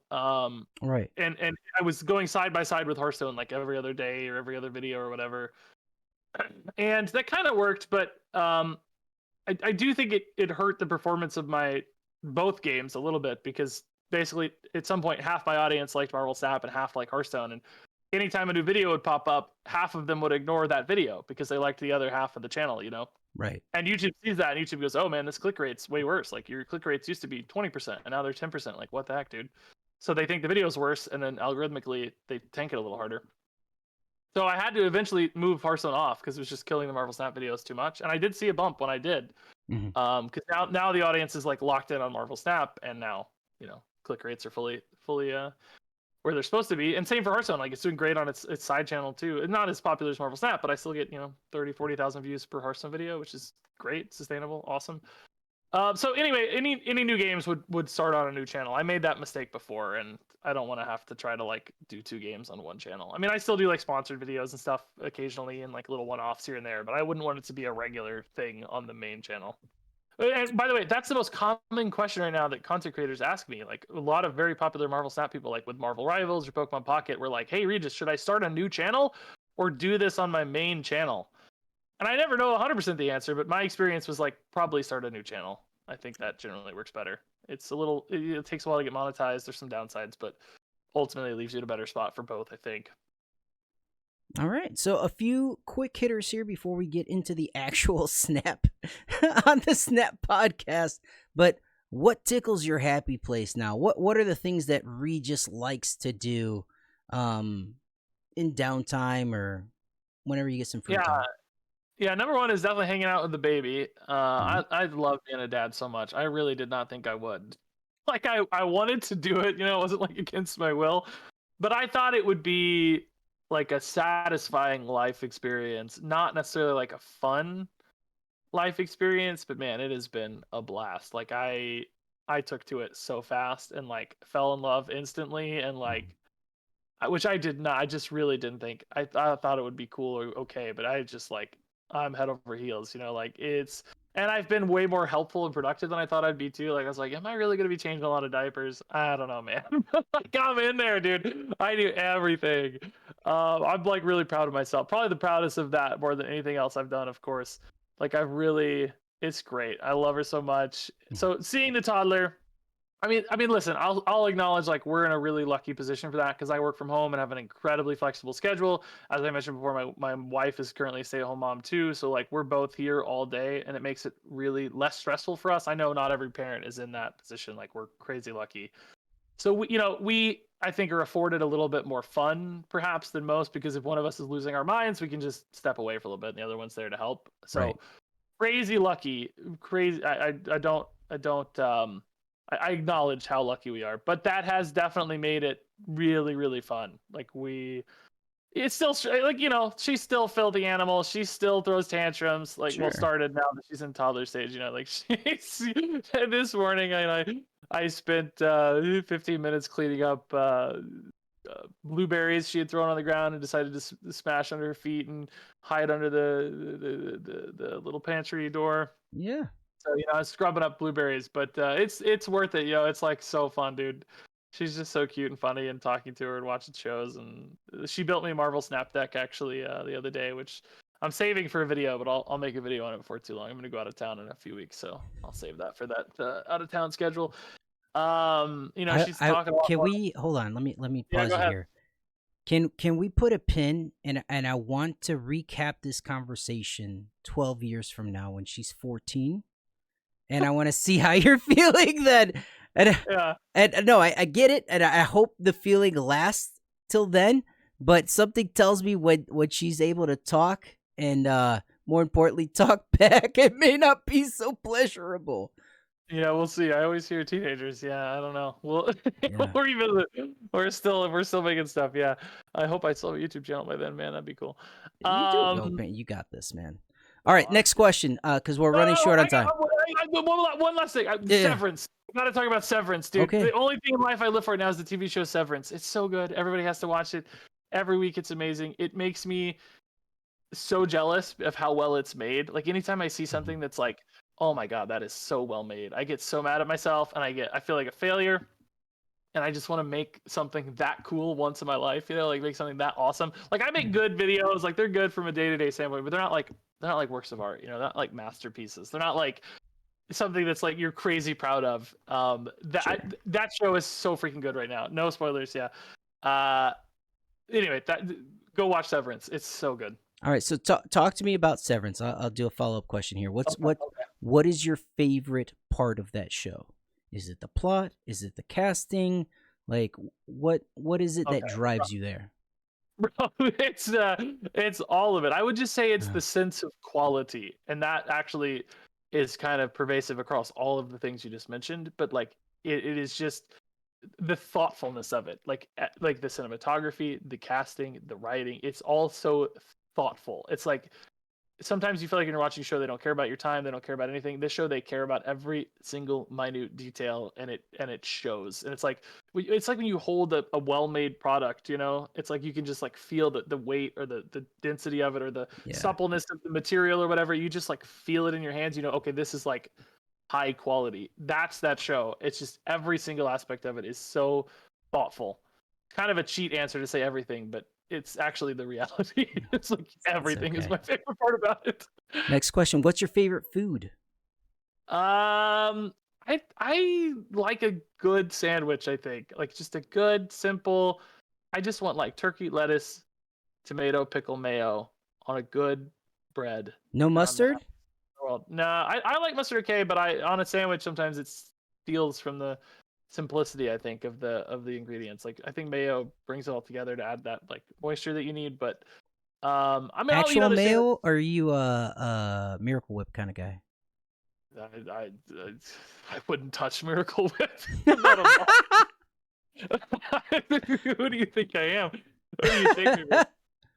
I mean, Nice. I have lost 105 pounds over the last 9 months. Did we already mention that? I don't know. Yes. So I've been eating less sandwiches for the record. I've cut back on my diet a ton. I don't really change the quality, but just the quantity. But then also, my wife is half Filipino, so I do get a lot of good Filipino treats from time to time too. She makes a mean pork adobo that's delightful. Like it's funny because she, her family's from the Philippines. Like she's got all these old timey Filipino recipes passed down, but like she found one online and started making it instead. and we like it, it's like her family likes it better now too. They've all moved to her new modern recipe from like the old timey recipe. That's It's so funny, but it's just so good. Like yeah. Anyway, that's another side of it. Does she eat balut? No. She was born in the U.S., so her Okay. palate and taste are definitely a little more, I got you. kind of U.S. I've had friends that like brought balut to school, and I was like, whoa. Yeah, no. For anyone who doesn't know what that is, that's a fertilized egg, basically. So you're eating an egg, kind of like a hard-boiled egg, but there's a chicken inside of it, like a bird is inside of it. Like a little fetal bird. It's the grossest thing on earth. So no, but her family, like if we're at like family events and stuff, they will have all the grossest stuff. The balut, the like blood stew, dinuguan or whatever it's called. I don't touch that stuff. I gotta like ask. I gotta be very careful. Like so like the more palatable things are great, but some of it's like you gotta be careful. Nice. I can't handle it. All right, let's get into Marvel Snap proper. Early on, you did a very sorry, I apologize. You do no. Let me start with the video. You did a video where you spent an incredible amount of money on Marvel Snap in particular. I don't remember the total, but it was in the thousands. What was the like rationale, reasoning behind it? Like, what made you produce it? Like, talk to me. Yeah, like $2,700 at that time, if I remember right. Okay. I'm seeing the thumbnail in my brain. So for the record, it wasn't for the video necessarily that I spent the money. It was more that I spent the money to get all of the cards. I just wanted to have all the cards to make videos, to play the game. And that's how much it took. It took me at the time because I was like pushing, accelerating, going faster than a normal player would. So at the time, it's just what it required $2,700 to get all the cards. I don't know if I was like perfectly efficient. I'm sure you could have done it a little cheaper or something than I did, but sure, I bet it would have taken at least $2,000, $2,500 at the time to get all the cards. I have no idea what that number is now, by the way. Right. It seems like it'd be equally or even more outrageously high. I can't imagine if you actually try to just buy everything. So I don't know that it even really had a motive. I wasn't like trying to shame the game or anything. Sure. I think it kind of did. I think a lot of people were like, holy crap, that's a lot of money to get all the cards, but it was just sort of just a natural process for me. I don't usually have a lot of people, if you're a creator, will take like everything you say and like dissect it and like think you're always like thinking like a genius and have all these thoughts and like schemes and like motives and like, oh, you're either a shill or you're not a shill. You hate the game or you love the game. Right. And it's like, bro, I don't have time for that. I don't scheme. I'm just saying what I feel and what comes to mind, and sometimes it's good and sometimes it's bad. It's like I'm not trying to do anything. I just, sometimes things are good, sometimes things are bad, and I talk about both. And sometimes I don't talk about any of that stuff. I'm just having fun playing the game. So it wasn't a motive. It wasn't like some big thing. But I think it was a healthy acknowledgement that the game is very expensive, but I think it's still very true. It is prohibitively expensive to get all the cards. Not that you necessarily have to have all the cards, but Right. if you want them, boy, Marvel Snap can definitely be punishing when it comes to progression and monetization. Not that that's anything new to say or outlandish or brave. We all know that, I think. Not to jump the shark, but I think they're gonna have some nice economy progression changes here in the future. They got to, and at least in the near future. Yeah, I think we've had some good momentum lately for sure. Like basically since the ban, really. That's a whole crazy Sure. Marvel Snap story, history of Marvel Snap. I think they've had some pretty great momentum. Maybe even a little before that. Some of the stuff I think in the last year was pretty good. So I'm actually more hopeful than I've ever been in regards to Marvel Snap progression. I think separation from Newverse allows them opportunities both to take control of more things, but also to sort of reset the narrative. And I feel like communication has been a little better lately. I feel like they're being kind of more straightforward with the things they say. It's like, still a little corporate-y language sometimes, but it feels more honest and more straightforward. So I'm very hopeful, actually. Yeah, I was feeling a little discouraged around Marvel Snap like late last year, honestly. And like, like I still think the gameplay is just absolutely perfect, like unbelievably good. But everything else outside of that, I was feeling really discouraged about, like business side, marketing side, the kind of stuff to support the game. Yep. But I am feeling more hopeful. I like kind of had a moment, especially when that ban hit. I was like, oh my god, it's over, dude. Like Marvel Snap's done, dude. They're never gonna recover. But now I'm actually kind of like, yeah, you know what? They might have this. They still got to deliver, like you got to execute. But there's promise. I'm excited. All right, so let's talk about variants. You don't use variants in your videos so people can easily identify the cards, but if you could say, like, hey, what's your favorite variant split combination currently? Bro, I don't even know what they are. Don't make fun of me. I just do not engage with variants at all, really. I think I like well, I like the Kirby Crackle stuff a lot because like I like old school vintage comics like Kirby Crackle. Like I don't anymore, but I used to have like a framed like Silver Surfer panel from a comic. It was like this beautiful like cosmic scene of Silver Surfer with like beautiful Kirby Crackle in the background, like that just awesome Marvel iconic Silver Age base vibe. So that aesthetic has always been pretty cool for me, and I actually really like the vintage comic variants in the game too. Something about that is just so like graphic and so cool. So probably maybe that. And is it wrong to say I like just base backgrounds? Maybe gold is fine. The new stuff. I like the ink finish is my favorite. I think. Yeah, I like ink a with lot. crackle. Yeah, that ink's pretty good. It often has a nice like contrast. It stands out a lot. Yeah, but I honestly just don't engage with it at all. Like I do it for the credits and for the collection progression, but I'm not a variant guy or a finish guy or whatever. It's just honestly it takes forever. I feel like, dude, it's like it takes forever to go through and do everything, all the menus, and it's just like I don't know. This is going to be a great segue into our next segment. Let's talk about the elephant in the room. What are your thoughts on character mastery, Regis? Bro, I just could not care less about character mastery. Like I when it first kind of got teased or whatever, I put out like a tweet that was like, hey, look, another progression track for Marvel Snap. Not just one, hundreds more progression tracks. Oh yeah. For Marvel Snap. And it's like, for me, it was literally just 30 minutes of my life going through the menus and like closing them all out, like the character mastery thing. How was there not like a collect all button? Bro, I don't know. I just sat there one night, like my toddler was like watching TV next to me or something, and I like, we're gonna do this real fast. Don't worry, we'll play more in a second. So just stole 30 minutes of my life from my toddler. So just to like clear the notifications. I mean, some of the finishes look cool, right? Like I enjoy seeing some of them in game. Some of them are annoying. Like the bananas, I think is kind of cheap looking. Like they're funny occasionally with certain characters and stuff, but the rays are kind of distracting and annoying. I hate the spirals. Yeah, the Yeah, rays. that's the rays. Yeah. I called it rays because I was like, I finally know the official name of one of these. Like I've been calling them spirals for weeks. Here we are. Yeah. So I just like I don't know. I think most people don't really like it. For those that do, I'm happy for you. For those that don't, I'm sad for you. That's my take. I just don't care at all. I won't engage with it hardly at all. I think it's kind of sad that it's not actually based on mastery. It's just based on like Spend. yeah, spend or whatever. Yeah. That felt weird to me. Like just call it something else. Like I have a character that had split, and you're gonna be really like, really, you did this? But I have 58 splits on an Angela.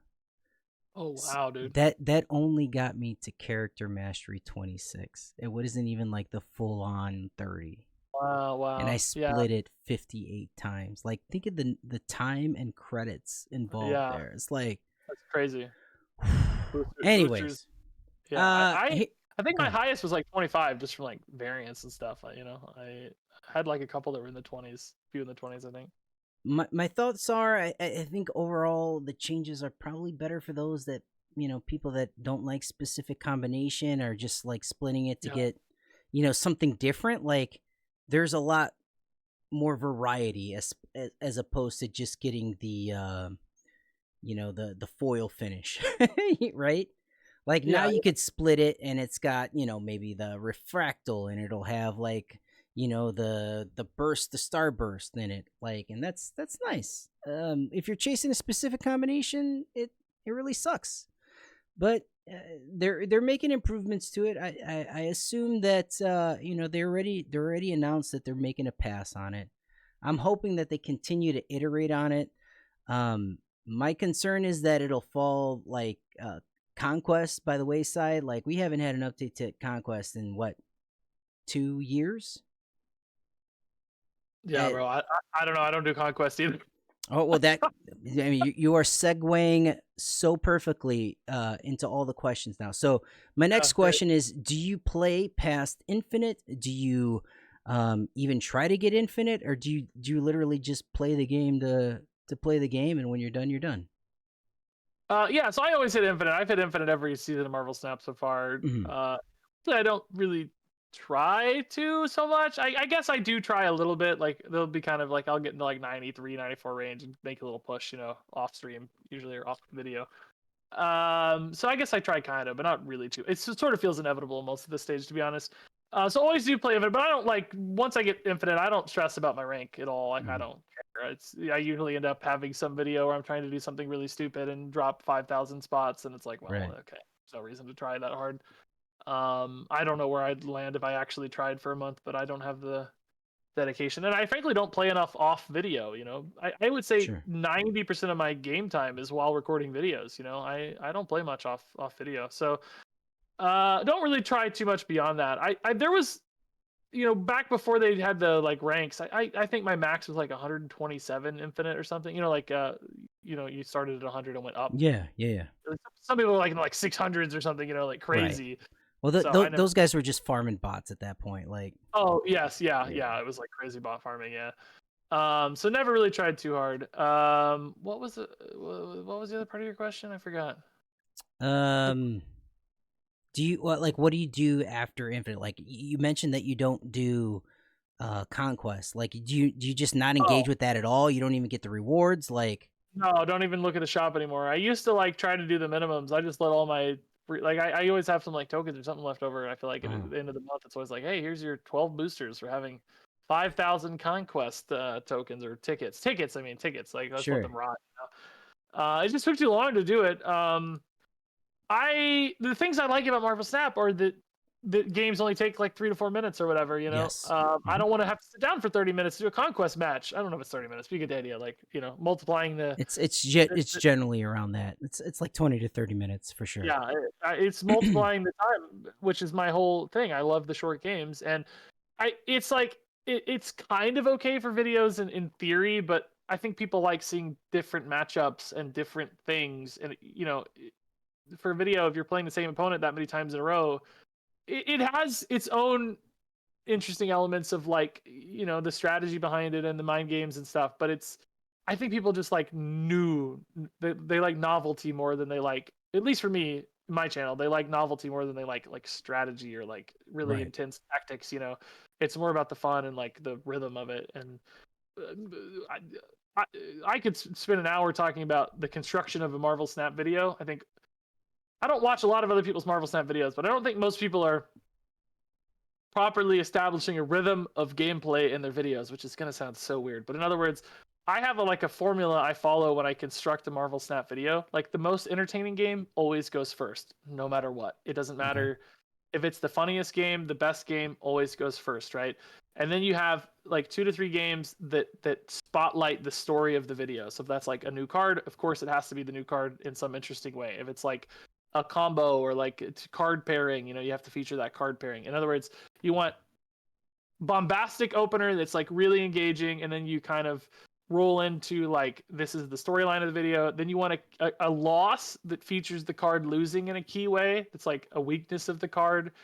And then you kind of restart that loop again with another exciting game, and then but kind of the second tier of games, and then you always finish on something really funny or silly or goofy or like stupid, to leave people on a high. So it's like you can't do that in Conquest. I can't chop up the games Right. to build the rhythm of the video. But if I record 20 games, I go in and I sequence the games out. I like go through, I cut out each game. I kind of rank order them with colors in my editor. Like these are the green games. They're the 3 or 4 best games or whatever. This is number 1. It gets teal, and I like structure a video rhythmically like that so that it gives you this kind of ride as you're going through a video that for me at least, I'm trying to maximize engagement or interest in the video, keep people on their toes a little bit. And like sometimes you mix it up so it's not too formulaic or too predictable. Sometimes the loss goes first because it's the funniest game. Like if the loss is the best game, put it first. That's happened. People are like, whoa, first game's a loss. What? Keep people on their toes. Right. But Conquest I can't do that. I just lose because they have to be sequential. So I just can't make the videos I want to make. So talk to me more about that, right? Like you're recording and you're looking for specific takes on each game. Is there a set amount of time that it just happens within like 20 games or 3 hours? Like what's the process? Or do you just record for however long and whatever happens?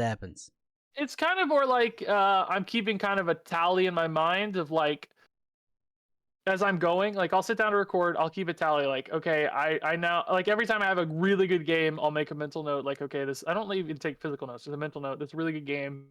And then I'll like, okay, now I've got 3 really good games. I've got, okay, now I've got 3 games that feature the card, but maybe aren't quite as exciting, but still relevant because they feature the card or the storyline or whatever it is for this video. And it's like, okay, I've got a good loss, which usually that's, not hard to get a loss that's fairly good. Sometimes losses are really boring though. So I got a good loss in the tank. I want at least 1 loss in every video. Try to get 2 if I can that are still entertaining. Got a funny game, like an early retreat or a funny discard or like, location screwed me or whatever. So I've mental noted the funny game. And usually within, 15 games, sometimes as few as 10 games, I'll get like a really good stretch and like 10 games, I'm done. Sometimes 15, sometimes it's 20, 25 games. And sometimes if I don't have anything, I'll like kind of record a session that's like, okay, now I know my win rate, like I'm going to stop at 15 or whatever. This is kind of my win rate. And then I'll retreat until I get an opening hand that is promising. Like if I can't find the new card or whatever, or the combo, I'll retreat until my opening hand has the card in it, and I'll play that game out. Dude, this is see amazing. if it's a good game or whatever. If that game fails, I'll go again. I'll retreat until I get a hand with like the 2 card combo in it. And I'll try to find the kind of the finishing pieces. Sometimes I think I have enough. I go in, I edit, and then video's too short. It's like, I have a target length of roughly 30 to 38 minutes for a video. Prefer dead on like 35 to 37 if I can, but whatever, in that range is fine. Sometimes it's too short, and I'll go back and I'll record more. Like I need 1 more really good game. Like I have to find a game that pops. I'll record for the 40 minutes, So it's, I think a lot of people will just like sit down and they'll record and they'll be like, You know, I'm just gonna put up what I get. For me, it's more like I'm targeting a specific results. Like I'm creating a video. I'm not showing you my gameplay because I'm Right. making a product and I want the product to be satisfying and exciting and interesting, you know. So it's more about like manufacturing this, you know, as opposed to just like reporting my results, you know. And I still give you the data of my results and stuff, you know, but it's a construction process, you know, and it takes extra work. Like it'd be a lot easier to just record 10 straight games and always upload those 10 games and call it a day, Right. but it's Right. not as entertaining. It's not as fun. The viewers notice. So, yeah, I guess it usually takes about 2 hours of gameplay, an hour and a half, 2 hours. And then editing, frankly, doesn't really take that long. Usually I kind of rearrange the games in order and Sure. sequence them and then cut out some dead air here and there and some ums and stuff. I got a few more. Can I steal just a Yeah, tad bit more time? no, it's fine. I don't have a hard exit. You're good, dude. It's All just right, very good. We'll stick the Sanctum Sanctorum stuff. I don't even know that's something that you're probably going to engage in, right? The new game mode that's coming out next week. I mean, I will do it. Just like I'll make one video showcasing a deck on it for sure, and then I'll have to do it enough at least to get the new cards. I don't know if I have to play or can buy them. If I can buy them, I'll just buy them to get the videos done Man. faster. All right, all right. Hold on. You're not No, collection sorry. complete then? Is that what I'm hearing? No, I mean, no. The like 3 new cards. I'm Oh, totally okay. collecting. Yeah. Okay, I see. They're Yeah, like yeah. they're like the Laufey and Uncle Ben Yes. or whatever. I don't Got know what you. the new ones. But yeah, I have all my like Series 4 and Series 5 and that stuff. Which hopefully that will be a good way for people to get cards. Although I don't know how much they're gonna have to grind, so we'll see. But yeah, I'll just do enough to get the new cards.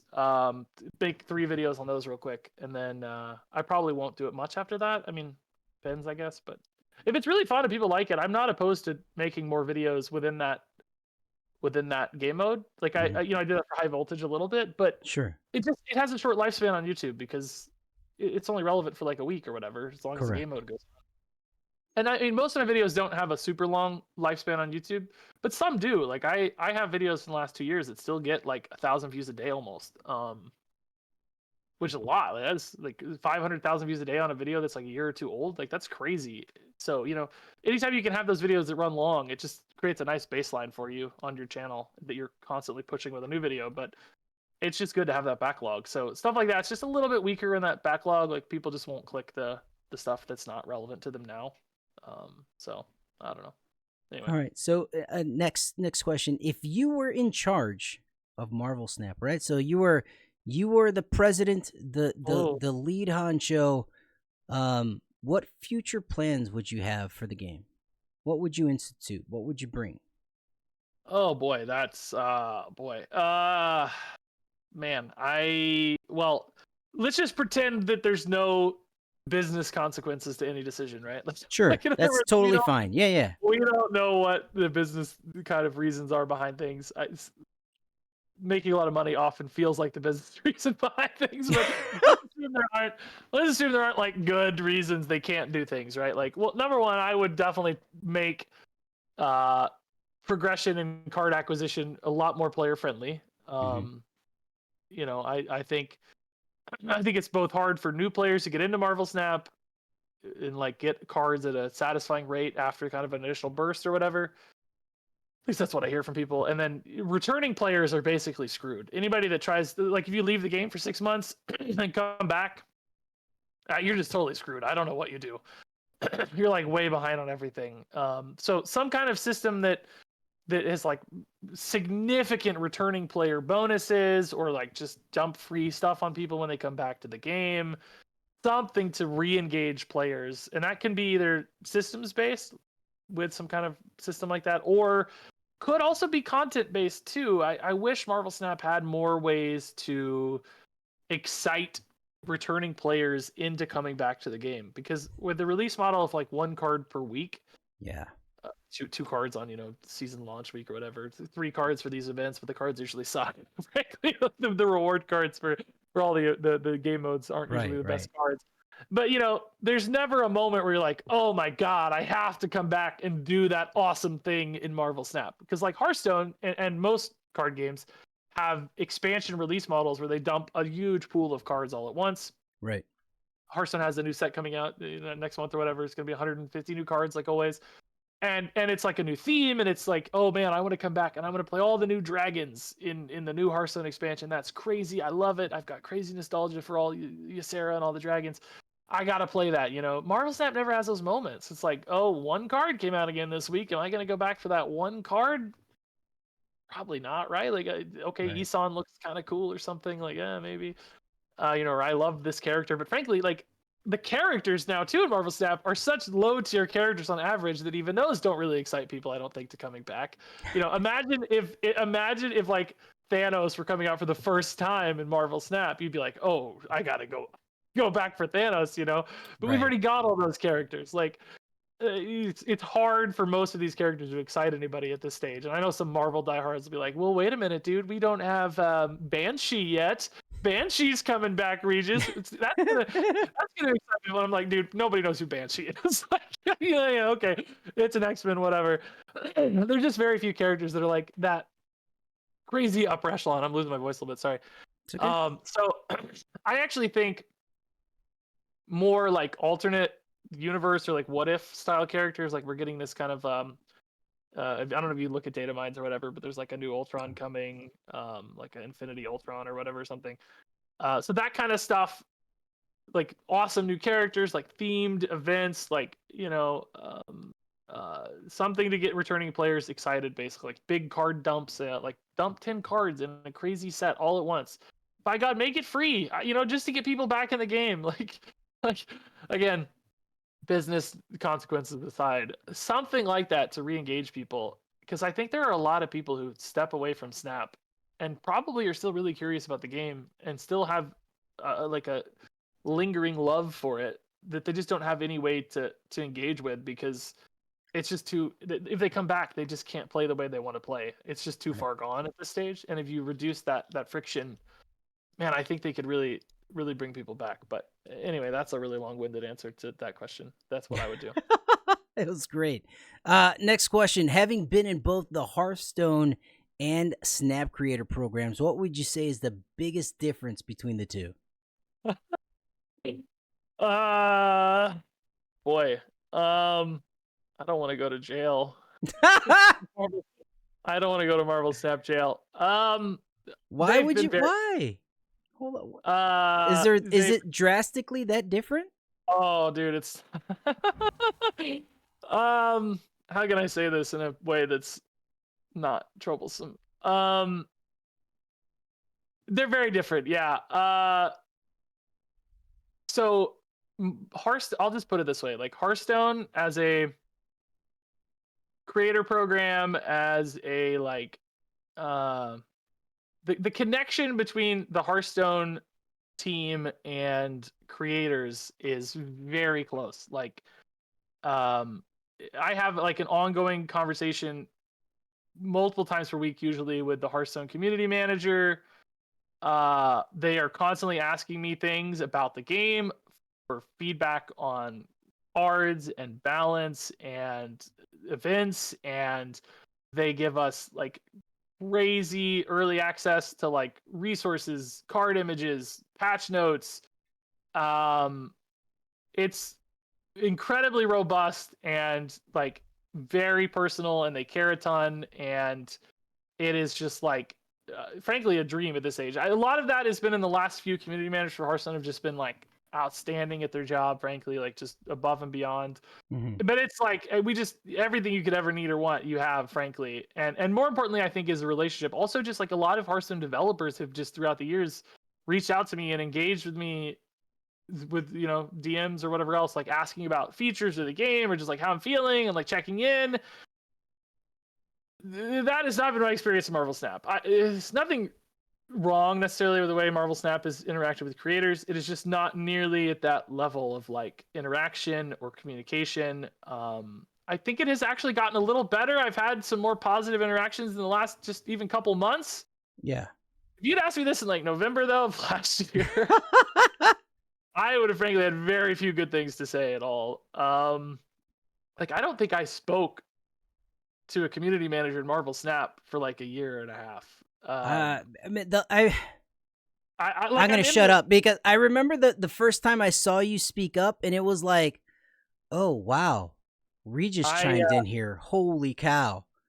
Yeah, I don't know if you feel the same way I do or not. I don't know. I don't want to like step on toes. If you feel like it's been you're great, good. You're good. I don't It's a know safe what you feel place. like. So which I don't like to be like a diva or whatever. I don't think I'm all important or anything. But Sure.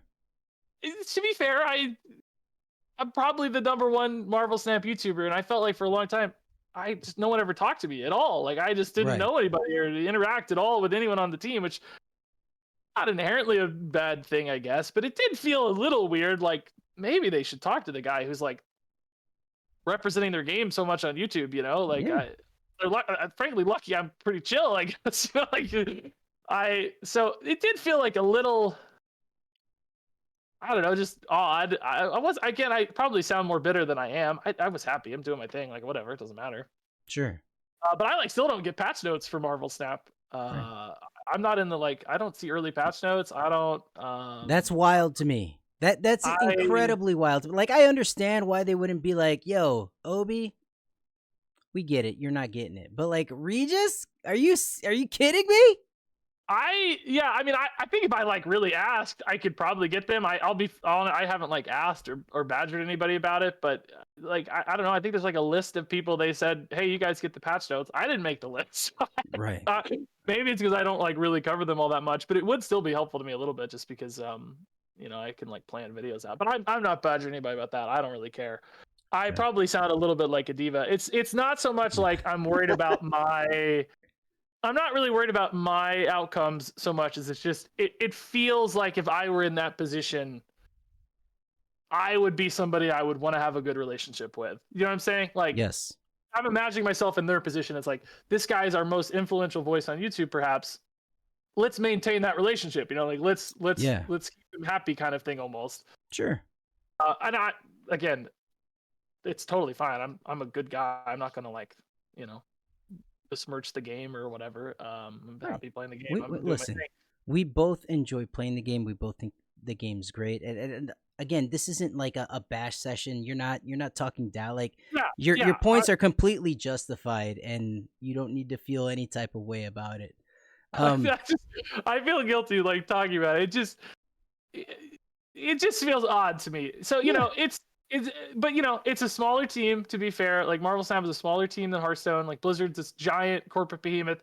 Marvel Snap has grown a lot, to be fair, but they're still not at that level. They don't have the history or like the systems, the processes. Like I try to look at it as objectively as possible, and I understand like there's just a lot of things going around. Plus, like there was this weirdness with Newverse. Like Newverse was kind of handling creators, but then also the second dinner team. So now that's gone away. That's actually, like I said, I've seen some positive momentum. I've had some great interactions with the secondary team the last couple months even. So it's like I think things are turning around. Like I'm feeling more positive and hopeful. I'm seeing legitimate change both behind the scenes and publicly that are making me feel a lot more confident. So you asked, Hearthstone's had a much better creator experience. It doesn't mean necessarily Marvel Snap's terrible or anything. It just hasn't been as ideal as some of the other ones I've had. Maybe some opportunities for improvement. That side worries me way less than many of the like business decisions. Some of the marketing decisions I've talked about in the past just drive me crazy. This is kind of a random aside, but they've gone on these like they went on like the Game Awards. Do you remember this? Like the Game Awards, they did like Ben Bro went on stage and like did a presentation about Marvel Snap or something. Yes. And it's like they didn't show any gameplay. Yeah, they just showed. Like they showed progression tracks and like unlocks and like currency screenshots, and I was like, "Are you kidding me? You've got like 1 million viewers on the Game Awards, and you don't even show like Spider-Man shooting a web or like the Hulk smashing down. You show like, oh, here's the Dark Hawk progression track. What? Like that stuff drives me insane. Like 3 times value." Dude, I got so mad about that. I was like, so how about when they said like, oh, hey, go watch this award show. We're going to be announcing something super special during it. And then they didn't even display that whatever their segment was live. And people were sitting there watching it for like 8 hours waiting for it.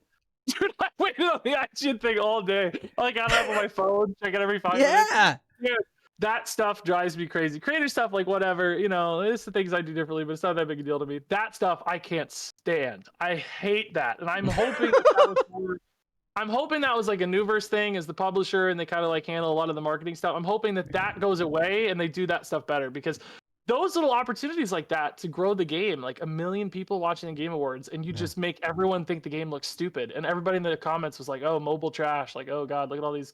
Oh, great, I can earn all this gold." Like that's my career being impacted too, because like those players are gonna come watch me. You know, like we're gonna watch all of us. Are gonna watch your stream. It's hurting us. It's not, it's like that's such a frustrating wasted opportunity. That drives me crazy. So I'm hopeful that stuff is what really changes in the light of like Newverse. Okay, so I want to take some audience questions. So I Yeah, obviously sure. I could talk to you for forever, but I want to be respectful of your time and allow the audience to ask questions as well. So this is now your turn as viewers to ask any questions you may have of myself or Regis. I will ask that you use the highlight my message option on Twitch, because I am old and it's hard for me to pick out, especially with 2,000 plus people in here, what question you want to ask. So please use the highlight my question if you have questions, and we will get to them and as much as we can before we gotta go. Of course, the very first question from Zod is, Regis, would you please join our alliance in Marvel Snap? I'm in Cozy Snap's alliance, although he seems to be playing mostly Marvel Rivals now. I feel I can't betray Cozy though. He's a fellow YouTuber in arms. Okay. World. But also, you'd be very disappointed to have me. I play shockingly little. I think I'm basically always 29th or 30th or something on the list for points. So you would be disappointed. Nice. Thank you, Timmy. Appreciate it. Yes, we are on the front page today, live with Regis. Any questions you guys have? Now is your time. I guess I'll do a fill-in one. What do you think about the new game mechanic coming out, Banish? The new keyword Banish. Yeah.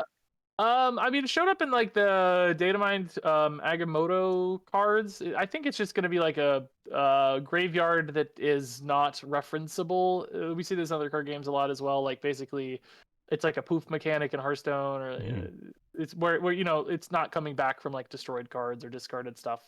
Not resurrected or whatever. So yeah, I don't know. It's crazy they already put it in the client and it's its own thing. Maybe it'll be explored more in the future, but right now I don't know. It's not much. I feel like Activate hasn't even gone that hard yet, and we're getting something else that's new. Yo, Activate felt very non-activate-y when it first released. Yeah, dude. I hated it. It's still not like there's not that much to it still. Like I don't know. I want to activate the same turn. Please let me activate the same turn. Yeah, it is weird how a lot of the cards feel just so dead if you play them after a certain turn. Like, you know, Black Swan, you basically have to play by like turn 4 to be any good. So it's weird. It just feels like their whole purpose is like cut in half, basically. All right. So next question says, when going into YouTube content, what things would you focus on to help create more evergreen stuff?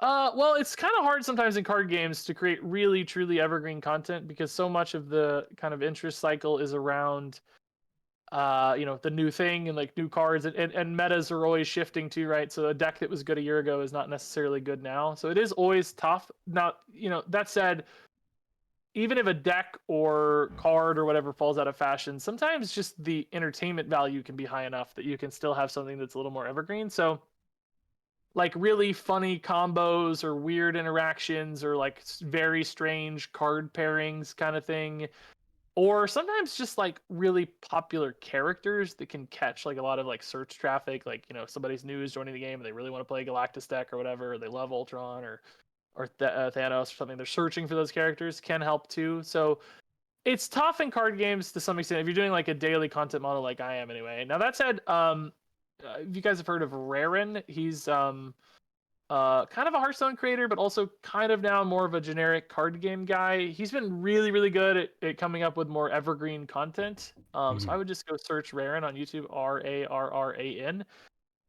He's really kind of mastering the card game evergreen scene. Like he's got a lot of videos that are still, and he's usually doing it through collaborations, like content that is either directly using another creator or sometimes even just like referencing past creator stuff. But that's a really, really good model if you want to try that. Right on. All right, next question. Did Regis play StarCraft? And if yes, what was his faction? Never in its era. I like went back and played StarCraft 2 just like through the campaign, just to like learn the characters and stuff, and kind of have fun. But that's it. No, All right, next one. sorry. What card games did you enjoy before Hearthstone? Honestly, none really. Hearthstone was kind of my first. I came into Hearthstone through World of Warcraft, as we talked about earlier. Like I was interested in the lore and characters, and started playing that. I guess technically the first digital card game I ever played was Triple Triad in Final Fantasy VIII, which I loved. Like that side game in that was probably the first thing. And then once I started playing Hearthstone and started making content, I kind of went through a blitz of like research and like learning, and studied a lot and played a ton of card games the first like 2 or 3 years. uh, Still not really that many physical ones though. I was like doing a lot of digital card games and just kind of catching up that way. Like I've never played a game of physical in Magic the Gathering in my life. Surprises people. Only arena and only barely. What's your favorite archetype and why is it move? It's definitely not move. I hate move. It's too hard. It makes me have to concentrate and think too much on videos, which is stressful. Honestly, my favorite archetype is actually kind of the opposite, like big dumb stuff, just like Surtur playing 10 power cards. Because like I just like to turn my brain off sometimes and just like jam when I'm playing, especially playing off stream. Like I'll sometimes grind with Surtur or Erisham because they require the least amount of thought, I think. For making videos, my favorite archetypes are more like uh intricate, like weird combos, or like very strange card choices, which I guess is not really an archetype, but a content theme almost more. I just like making something that feels really clever, I guess. That's probably the best way to put it. Really clever. Like recently, my favorite thing was I did that all start of game cards deck, which is like not a theme at all. It's just literally every game, every start of game card in a deck, and just watching the animations go off for 30 seconds. That was like the highlight of my month. Like that was amazing. That's really fun. All right, next question says, how did you get so pretty? And what camera do you use? But the real question, if you could have control without question, what's the one thing you would do with Snap right now? I I got think pretty we with answered this earlier, lots of right? Like character yeah. progression? I would if I could do anything, I'd just make every card free. It's a game I go to business, but I don't care. No business consequences. Oh, man. Honestly, like this segues into the next question. Do you have a favorite deck? I love your game start one. LOL. No, that's been my favorite lately, and it actually was kind of good too, which surprised me for a silly meme deck. But yeah, that's probably been it the most recently. And also, it's like this sounds kind of weird, but like my favorite decks are usually the videos that do the best, and that's not the causal direction you might expect. In other words, it's not because the video did the best, but usually if I'm having a lot of fun with the deck and I know it's really creative and clever and cool, the audience also sees that and the views come with it. Like my enjoyment in a deck probably correlates pretty strongly with the views. You know, not always, but it's I bet it's pretty tight. Like so if you see a video with a lot of views, there's a good chance I really had fun with that one. And So not because it got a lot of views. that segues into a question I have actually is like, are you one that like brews decks? You sit off stream like looking up cool things, or are you just like trolling Untap for like cool things to try out? Like, how do you get the lists? Are you creating them? Are you playing your own? Or like, walk me through that process. All of the above, really. It's a mix. I like for new cards, I will usually just like, come up with something because there's not really a lot out yet. Sure. Sometimes I'll see an idea on Twitter or something, I'm sure, that has inspired some cool ideas. But usually, I don't know, for the first deck or two of a new card, I feel like it kind of builds itself very often, like obvious lines and combos. And for those, you don't have to be too clever because the card itself is new and that's what makes the video interesting and that's the story. But then, like, I don't know, a lot of times I'll just come up with something. I'll be like, okay, what can I do with this card that's fun or crazy? Like Red Wing, I was like, how can I build a Galactus combo with Red Wing? And I was like, what makes Red Wing special for Galactus? Well, he's really cheap, and you can get a Galactus for cheap, which means you can play other cards with him at the same time.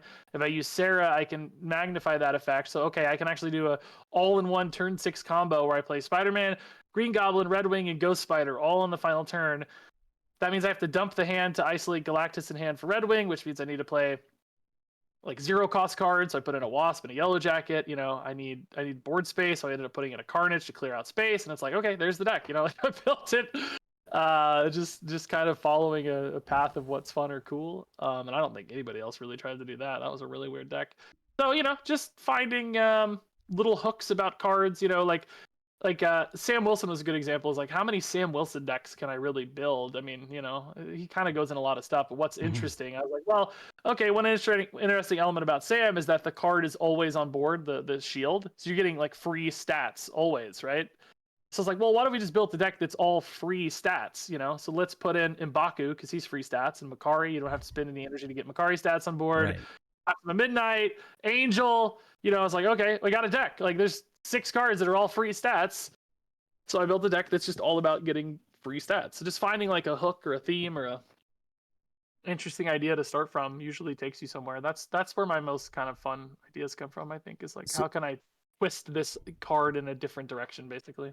Since you brought up Red Wing, I don't know that a lot of people know this, and I haven't tested it yet, but a frequent acquaintance that joins the Discord said that if you just so happen to pull Blink with your Red Wing, it will not like his ability goes off, but it you could place him again and do it again. It doesn't like use his ability, right? Like it doesn't like exhaust it is what I'm looking first for. time type thing. Yeah, there's some weirdness with Blink too, like double moves are weird. Like if you pull a Heimdall and move him again, he's weird. I don't. Red Wing seems like it's kind of bugged out a little bit. Yeah, I don't know. Some of these things, like I always wonder a little bit on like testing this stuff. It's like people. It's tough because like even if you have a big testing team, as soon as it goes out into the wild, the number of players experiencing the card is magnified by multiple orders of magnitude, right? You go from 5 testers to 1 million players or whatever. Like obviously you're gonna find things, but some of them do seem like things you'd find the first time you played it. It's like Heimdall's like gonna be in a Red Wing deck. You should find interactions with Heimdall, I think. So you always wonder about these things. I don't know what that process looks like though, so I don't want to judge. Like that sounds hard too. All right, next question. I'm sorry. Go ahead. Yeah, no worries. No, it was just weirdness. That's all. Did you ever get into Battlegrounds, and what are the pitfalls of making content on that type of game? Oh, great question. Yeah, I did play Battlegrounds a lot actually when it first came out. I was going pretty hard on it, and I found pitfalls with it creating content. Actually, is why I stopped doing it. Is I like to plan out themes and ideas, and like I talked about earlier, I'd manufacture a video, right? Really hard to do that with a game like Battlegrounds. Battlegrounds, by the way, is the auto battler version of Hearthstone. For people who don't know, where you can't plan out a build. Like you're going into that game and you're following a different path based on what the shop gives you and the randomness of it, right? You can't like say I'm going to go build a crazy combo with whatever card because you don't know if you're going to get offered that. It might take you 20 games to get that, and so in other words, you're kind of doing what I said I don't like to do as much, which is just taking what you get and turning that into a video, which it can be fine. Like you'll still have fun things happen, but I like to really plan it and manufacture it, and that's particularly good for making thumbnails. Like Marvel Sap in particular, I use decks to play based on what I can do with the thumbnail. Like if I see a really cool deck and I can't make a good thumbnail out of it, I don't play it. It's just not going to work for me. I have to be able to make a cool thumbnail. So, it's sometimes hard to do all that stuff with a game mode that's unpredictable, like that's unsolvable, I guess, or whatever, uncontrollable, I guess. So yeah, it actually was a big pitfall for me. Okay, so I'm going to segue here because how much do you think the thumbnail weighs in the success of the video? Like if you had to throw a percentage on it. A lot. 40%, I don't know, 50. Oh wow. I mean, that's not exactly an easy answer because obviously some of that is like I could put out a video with no thumbnail and it would still do decent now because it's on my channel. It's getting served to my viewers. Like, they'd see my face. Like, but certainly in the like long-term kind of iterative case, like building up over time, I think having good thumbnails is monumentally important. Vastly important. I mean, I can see shifts in like if I'm watching the real-time data for a video, like the views per minute or whatever. Mm-hmm. If I change a thumbnail and make it notably better or worse, I am able to detect the trend line changing in real time even though the video is the exact same video, title's exactly the same, being served to the exact same people, you can detect the click rate changing based on like a better picture or often text in the thumbnail too. Like I might get a 10% bump and see the trend line change based on a thumbnail change. So it's incredibly important. Yeah, I mean within a range, but yeah, very very important. Very cool. The next question, we touched on it briefly. It says, any thoughts on Second Dinner possibly developing a new game and leaving Snap behind, in quotes? Yeah, it's always the fear. I don't think they'd ever leave it behind, but I think it's actually a little crazy to me that they've shifted resources already to a new game and Mhm. like those could be resources spent on Snap. It's not always like one to one, but Right. just emphasis and focus. And like if Ben Brode's spending all his thought and energy on a different game, he's not spending on Snap. So there's opportunity cost, I guess. Like that makes me nervous for sure, and financial opportunity cost too. Like spending money on a new game could be spent on marketing Marvel Snap kind of thing. So yeah, it makes me nervous, but I don't know. As long as Snap's sufficiently supported, I think it's fine. Companies like to make games and make products, so. Next one we have, Regis, love your thumbnail videos. Are you going to keep making those along with your normal videos?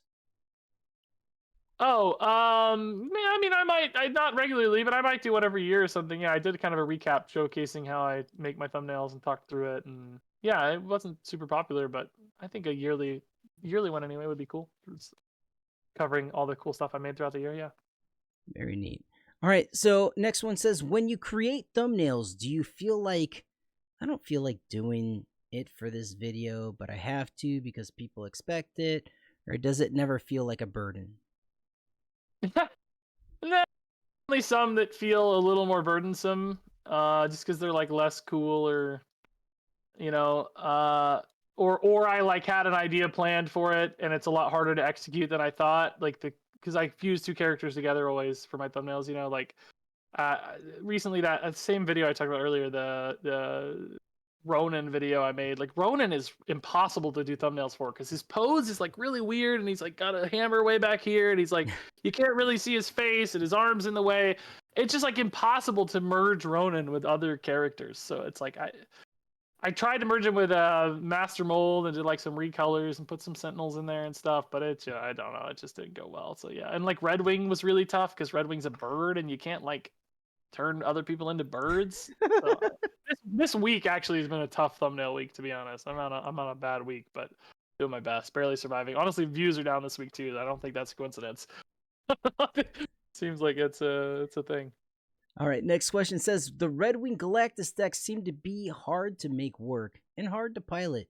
How do you stop yourself from getting frustrated when you have a piece of content or a video story in mind and it just isn't working out?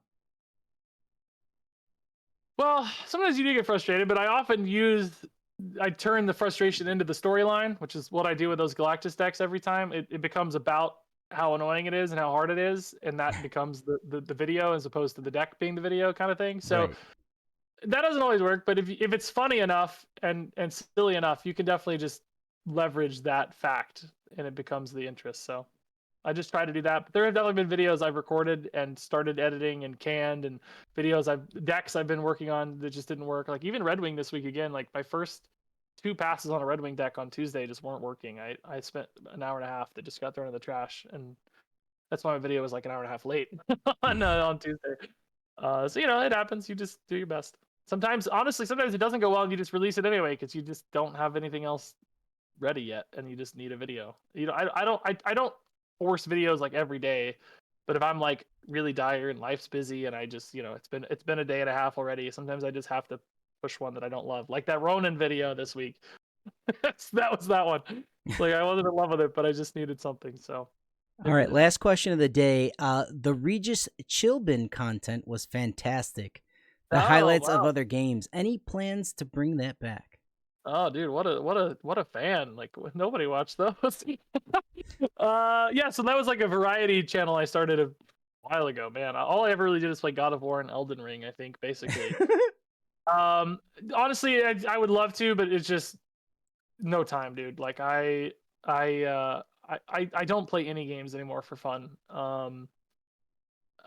Just parenting life.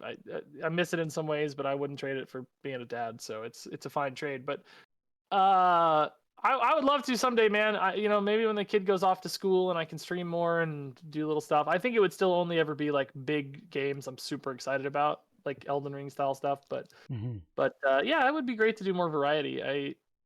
I think it's harder to make variety content, and frankly, a lot of the fun for me is making the videos more than playing the game. So I don't want to lose card games because they're just so fun at making videos. Like it's just such a good model for making video games. There's always new stuff to do. But yeah, I wouldn't mind doing a little extra. Thanks for watching, by the way. That's OG stuff right there, dude. Cool. Well, dude, Still you've love been Elden Ring so much. Oh my god, Elden Ring so good. Sorry. no, you're good. You've been an amazing guest today. Thank you so much for your time.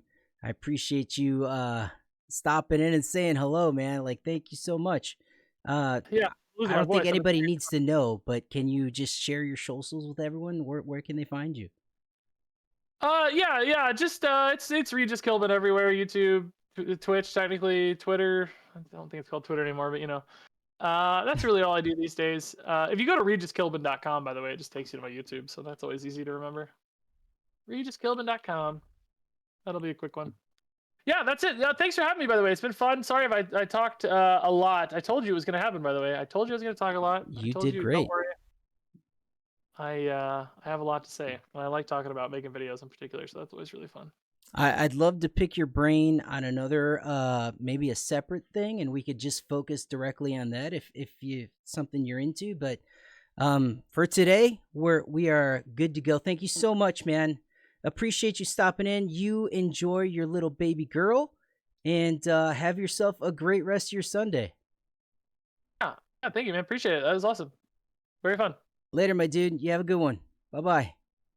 Holy hell, what an amazing guest. Guys, I had a blast today. I hope you enjoyed it as well. Please don't forget to like and subscribe.